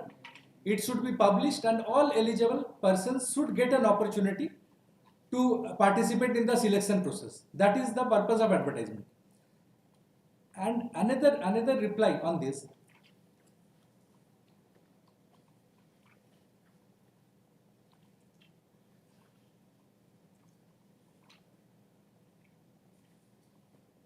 There is that amendment which has come up later, Which has been incorporated, which has given the marks, cut-off marks, high second class.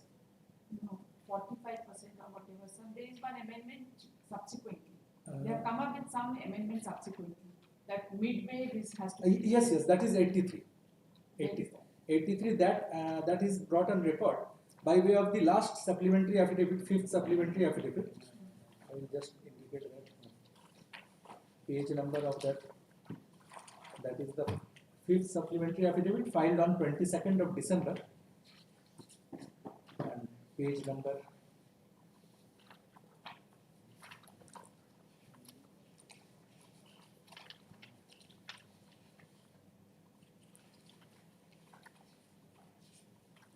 Page number 19 of this affidavit. Fifth supplementary. Yes, fifth. Page 19.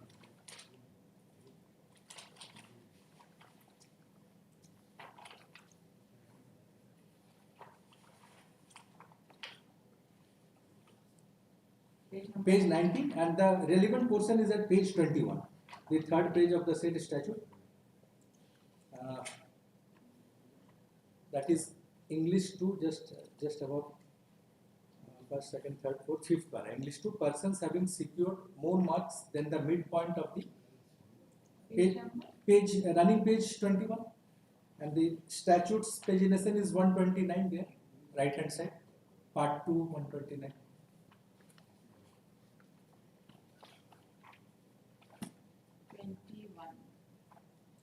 Yes, sir. Para is English 2 is there. First, second, third, fourth, fifth paragraph from the top. Fifth paragraph. Persons persons having secured marks more than the midpoint of the prescribed minimum marks for passing an examination in the second division, and the prescribed minimum marks for passing an examination in the first division by a university shall be deemed to have passed that examination in the high second class. More than the midpoint of the prescribed minimum marks? In the second division, and the prescribed minimum marks for passing an examination in the first division. This was introduced when? 1983. The first line of the statute says 12/12/1983. Because we have made a statement in the supplementary affidavit that we could not lay hand to any other statute describing this, and they have responded, but they have not disputed or denied that fact. They have not come with any other. We have made a statement on oath that we could not get any other statute. This is 12/12/1983. Yes, 12.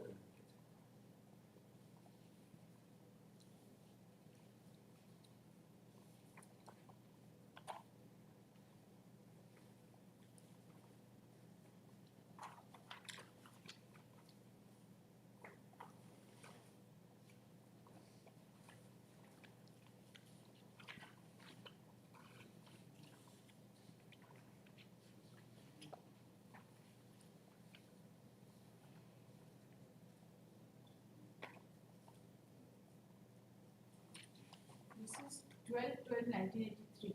Yes. And your statute at page number 135 Is 28 to 1982. It is 29/1/1986. which is 29/1/1986. 86. This came after this statute. This scheme came after this statute. This amendment also came after this statute. This statute was in 12/12/83, and this scheme by this statute was approved on 29/1/86 originally, and then this by amendment, this at least a second class master's degree This came in 17/2/1987. Here also they do not incorporate anything. No. In spite of amendment in the statute. Yes. Yes. That would be also a concern.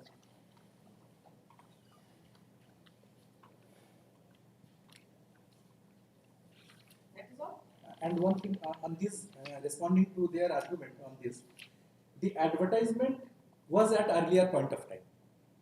So now referring to Earlier means earlier to this 1987 amendment, advertisement is admittedly in this case in the year 1978.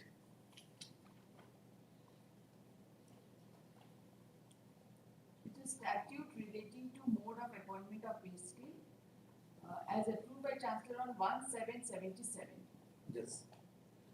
and amended by letter dated 17. Yes, that is that which provides for that qualification high second class. That is in 77. And so far as their reasoning is concerned, that as per the statute I was not eligible, referring to 1D, this 1D advertisement in our case is long back in the year 1978. And this second class master's degree prescription has been introduced in 1987. So in that sense also this will prevail, 1B would prevail.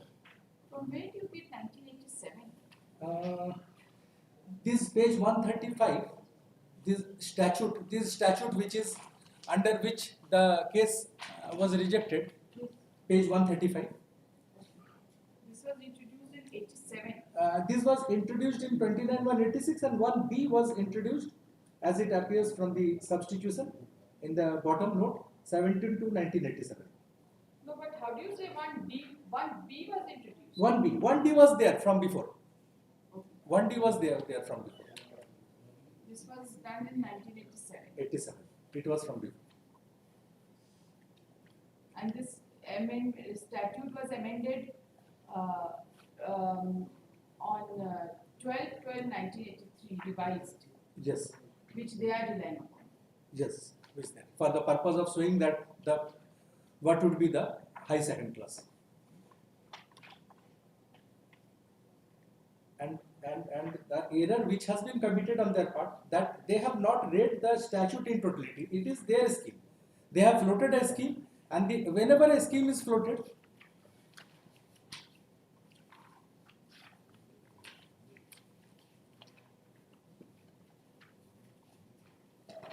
like a benevolent legislation, whenever a scheme is floated for the purpose of giving certain benefit to the employees, then it should be considered in its perspective. What is the object of that particular scheme? And here they have read it in isolation. They have not read it in conjointly. And they have not at all considered the purpose of putting 1B. They simply say that the terms of advertisement not followed. So, terms of advertisement not followed in 78, they cannot be allowed to say, rectify even that after 37 years. Because he retired after putting in 39 years of service. Date of retirement is 2017, 31/7/2017. 31/7, that is there in the... Earlier claim for regularization was rejected. No, not, this is first time. First time he moved. There has been repeated. No, one order I would fail. Earlier, when the previous writ was pending, then an interim order was passed. May I just refer to that interim No, you order? forget about the. I just wanted to know. Yeah, on basis of that interim order, they rejected, Vice Chancellor rejected. Not on this ground. They rejected saying that it is non-existent. They referred to a Patna High Court, Honorable Patna High Court judgment saying that now this statute should not be considered. Then in the previous round, this Honorable Court, distinguishing the Honorable Patna High Court, or rather saying that the judgment of Honorable Patna High Court came after reorganization of the erstwhile state of Bihar, so it will not be applicable, quashed that order, that previous order, and the matter was remanded for reconsideration. And one important thing is that this petitioner, for about 6 years, since 2010, he was given the important post of controller of examination of the university. He was, they were all along, they have taken his services. considering him to be as good as a permanent employee. अब आप बैठ जाइए, आप don't disturb me while I read. हाँ, एक तो judgement खाली हम दिखाते हैं, हम बेंच में दिए हैं, सप्लीमेंट्री में लगा हुआ है, एक हम नया जजमेंट दिखाते हैं और एक दो जजमेंट हम एक भी नहीं दिखाए, एक दो खाली दिखाने दीजिए. आप पैराग्राफ नंबर दो. हाँ ठीक है, You just give it in writing. हाँ ठीक है, वो मेरा इसमें भी है और इसमें भी हम दे देंगे.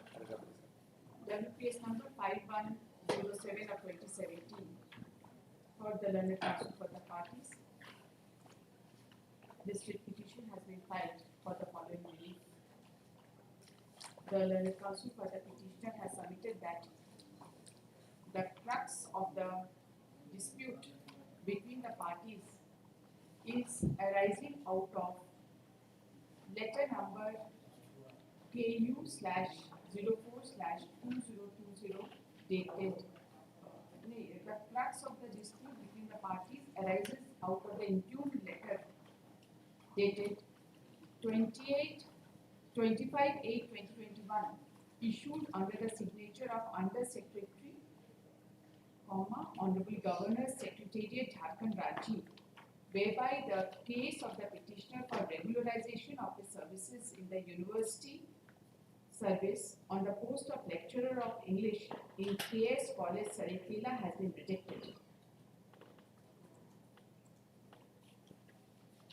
The learned counsel submits that on account of the rejection of regularization of the services of the petitioner has been deprived of the pension and other benefits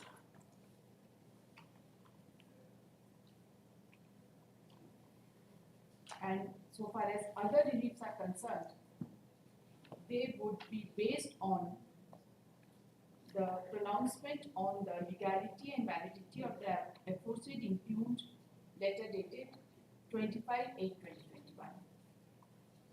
While assailing the impugned order dated 25/8/2021, the learned counsel for the petitioner has submitted that the scheme for regularization was required to be taken into consideration in totality. He has submitted that the scheme for regularization has been placed on record at page number 135 of the amended writ petition, and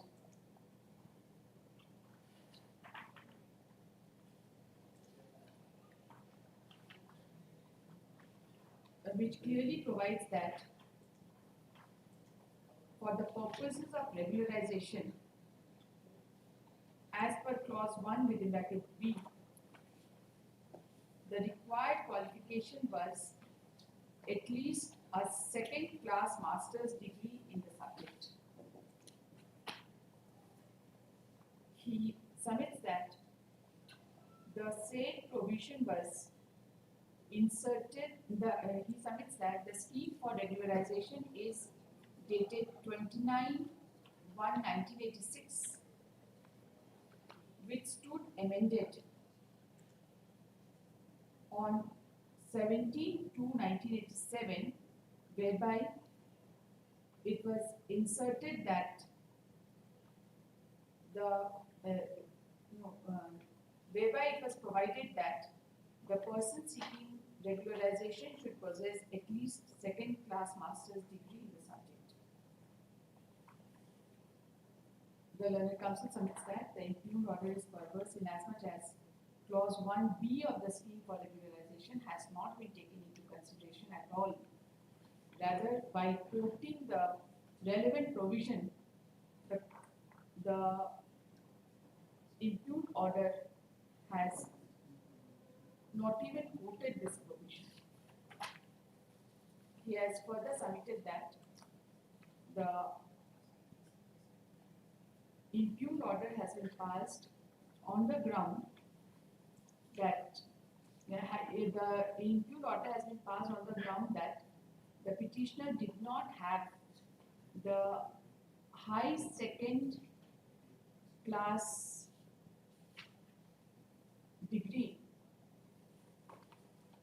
a high second class master's degree, that is 52.5%, and had only 46%. The learned council has submitted that the advertisement for the purposes of his appointment way back in the year 1978 has been considered, wherein it was mentioned that the candidate should have high second class degree, and on this sole ground, the claim for regularization of the petition has been denied. The learned council has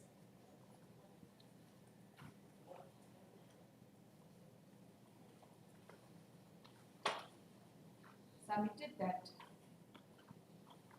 has referred to the fifth supplementary affidavit filed on behalf of the petitioner, and has submitted that the revised statute in respect of the qualification of teachers of university and colleges dated 12/12/1983 has been brought on record, and it has been brought in the statute for the first time that the persons having secured more marks than the midpoint of the prescribed minimum marks for passing an examination in second division and the prescribed minimum marks for passing an examination in the first division by the university shall be deemed to have passed that examination in higher second class. The learned council submits that without prejudice to the aforesaid submission, the concept to take the midpoint has been introduced for the first time in the statute dated 12/12/1983, and prior to this statute there was no such provision.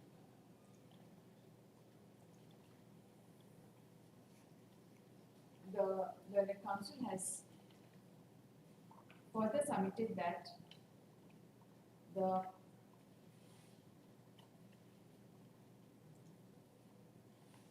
provision which did not exist at the time of his induction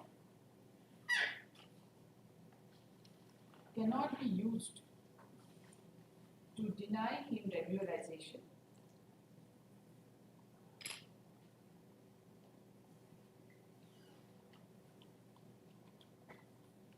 This is over and above the fact that the scheme of regularization only prescribed second class degree, and there was no such stipulation that high second class degree is required.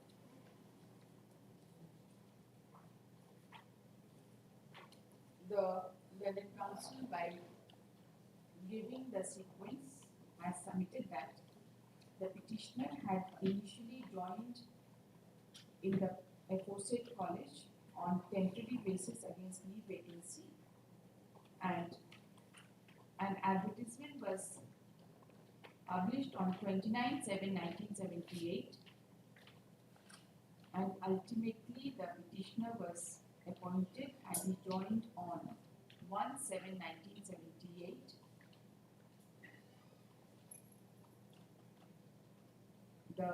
On 28/1/1980, the Secretary Bihar University Service Commission gave a temporary concurrence,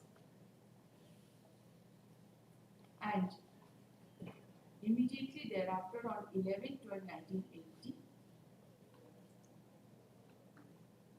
the college was taken as constituent college, which also included the employees of the college, including the petitioner. All assets and liabilities were also taken over. He submits that the petitioner has always been treated as an employee of the university.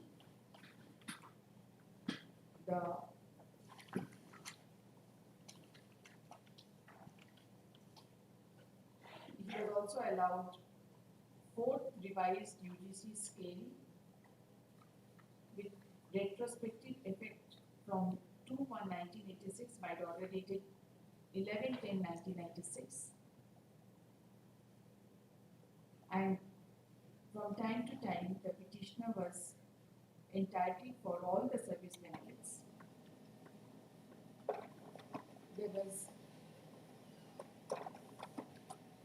The petitioner has rendered more than 39 years of continuous satisfactory service and attained the age of superannuation on 31/7/2016 from the post of lecturer.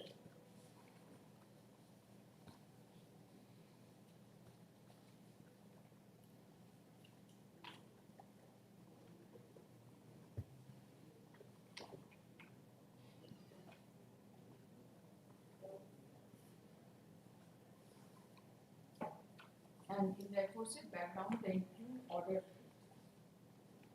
calls for interference, and this petition may be allowed. The learned counsel has relied upon following judgments.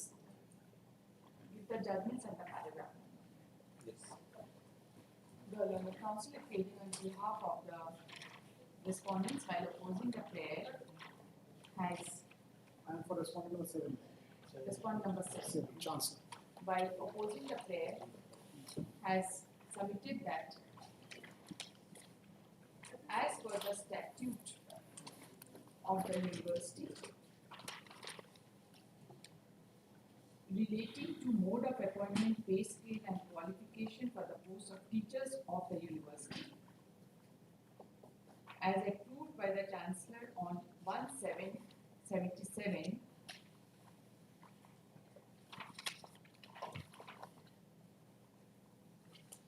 and amended by letter dated 8/5/1979, the required qualification for lecturer was a first or high second class master's degree or equivalent degree of a foreign university on the subject concerned, with consistent good academic record followed by a PhD or MPhil degree. He doesn't have PhD and MPhil? No. So Master's that is also not satisfying.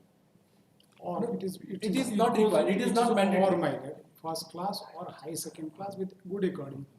Those things will add on if there is two candidate, preference can be given. It is over and above. Yes, baseline is defined. The learned counsel has submitted that the petitioner did not possess high second class master's degree, inasmuch as the petitioner had only 46% in his post-graduation.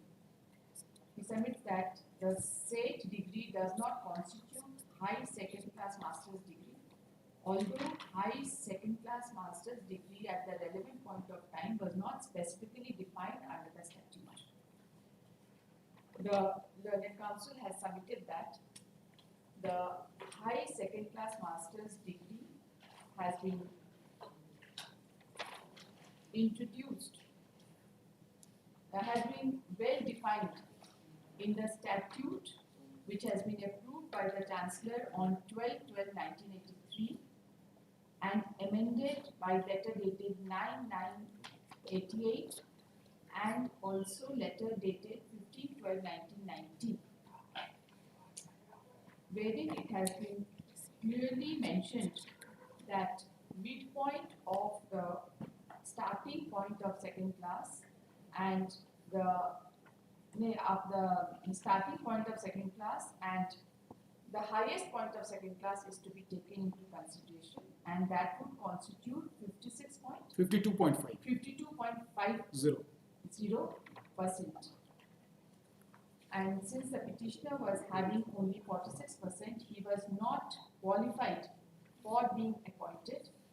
He also submits that even the advertisement clearly mentioned about high second class degree in post-graduation, and therefore the petitioner was not qualified to be appointed in terms of the advertisement itself. Consequently, the very appointment of the petitioner was exercised illegal and contrary to the advertisement. he has also submitted that so far as the scheme for regularization is concerned, the scheme has to be read along with the aforesaid statute and the advertisement. The petitioner, having not the requisite qualification as per the advertisement, cannot claim any benefit of paragraph 1 within bracket B of the scheme for regularization, which only provides that the candidate for the purposes of regularization has to have second-class master's degree. He submits that the said provision has to be read with the other statute and not in isolation.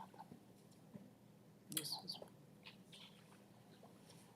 But only one thing I just wanted to say, that it has been defined, but it is only illustrative because based on that judgment that it is very much understood high second class. Okay, the learned counsel submits that the high second class qualification as above the midpoint is well understood in common parlance, and the subsequent statute is merely clarificatory in nature and would apply for all the recruitments, particularly when the advertisement itself provided a high second class. Grateful. That's it. Grateful. The learned counsel has relied upon the following judgments on the point Roman 1, on the point of difference between irregular and illegal appointment, state of MP and others versus Lalit Kumar Verma, reported in bracket 2007 bracket close 1 SCC 575 para 8. Then B, on the point of equity and law, Lakshmi Narayan R.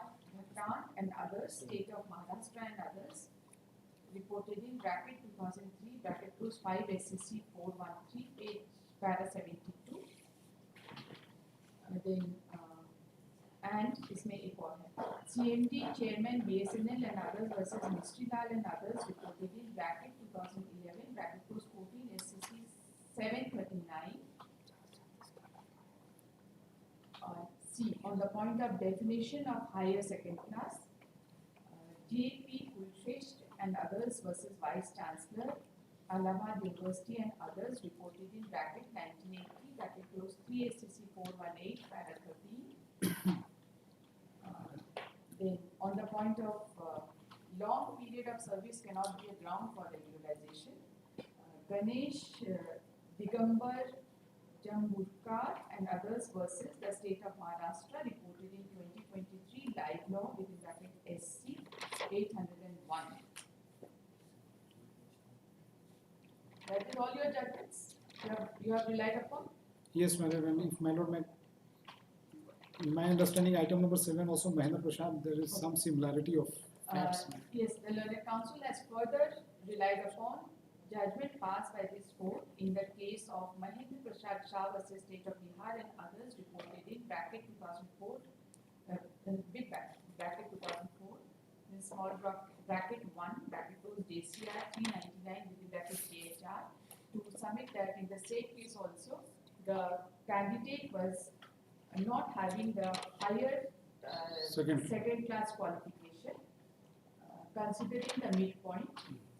And although in the said case, the candidate was appointed without any advertisement. Yes, that is there. Done? One of my submission was that at the time of my appointment, I have given everything. Disclosure was there on my part. There is no misrepresentation. No misrepresentation or suppression is In there. response, the learned counsel for the petitioner has submitted that there is no iota of allegation against the petitioner regarding any kind of fraud or misrepresentation. The petitioner participated in the selection process and was ultimately selected, and the statute have been wrongly interpreted by the respondents only to deny the claim of regularization, which the petitioner is otherwise entitled on the face of the scheme for regularization, which is applicable to the petitioner even as per the respondent. That is the only scheme you have relied upon in the interview. Yes, Applicable to the petitioner, Yes, applicable for regularization. yes. He does not fit in that frame. No. That is there. That is the only Though the case of the respondent is the petitioner does not fit in the scheme of the. within the four corners of the scheme Yes. for regularization. Yes. That's it. That is there. Deeply obliged, my lord, for the patience hearing. I am so grateful. You see, this dictation helps me in Narrowing down the contentions of the party, my lord. Deeply grateful, my lord, for the patient hearing. arguments concluded. Was this case for judgment? और होली के बाद आएगा. I have given those copies of the judgments which I have You read. just give it to me. Yes, So and my- I've just given to the court. And my lord's one judgment has been.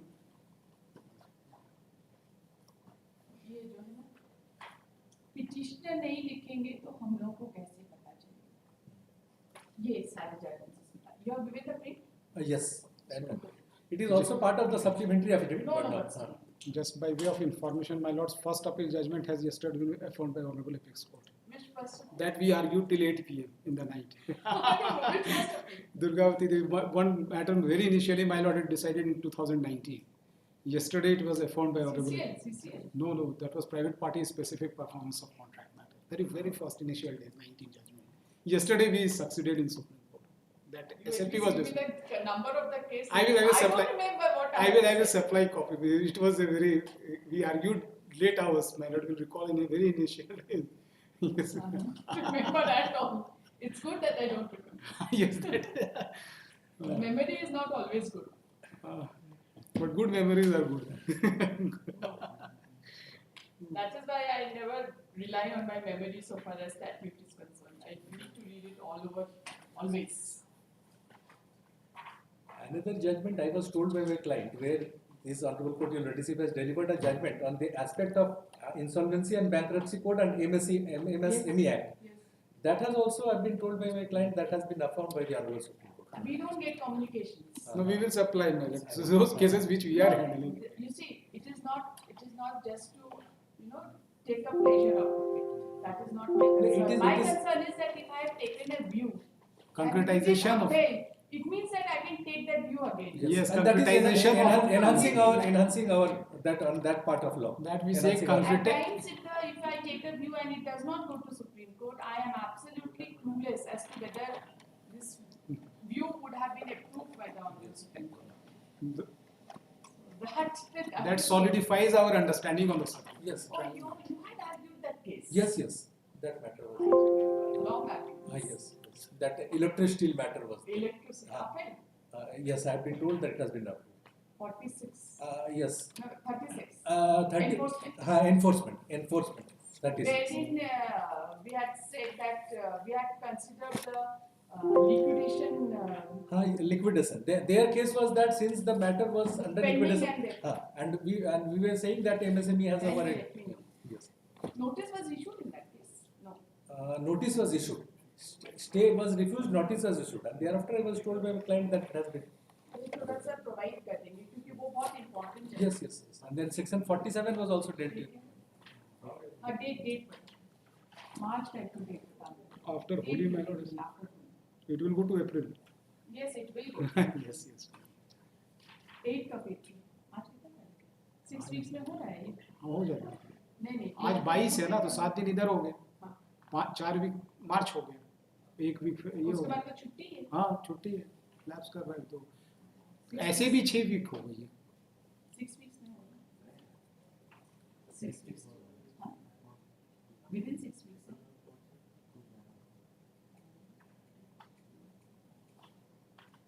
4th of April. We have got some guidelines Yes, from the yes. Supreme Court that we have to pronounce normally within 6 weeks. Otherwise, 3 months is there. But Yes. the initial instance. High Court rules says 3 months. High Court rules and Supreme Court Supreme has also Court. said 3 months. Yes. For us, we would grateful. Okay.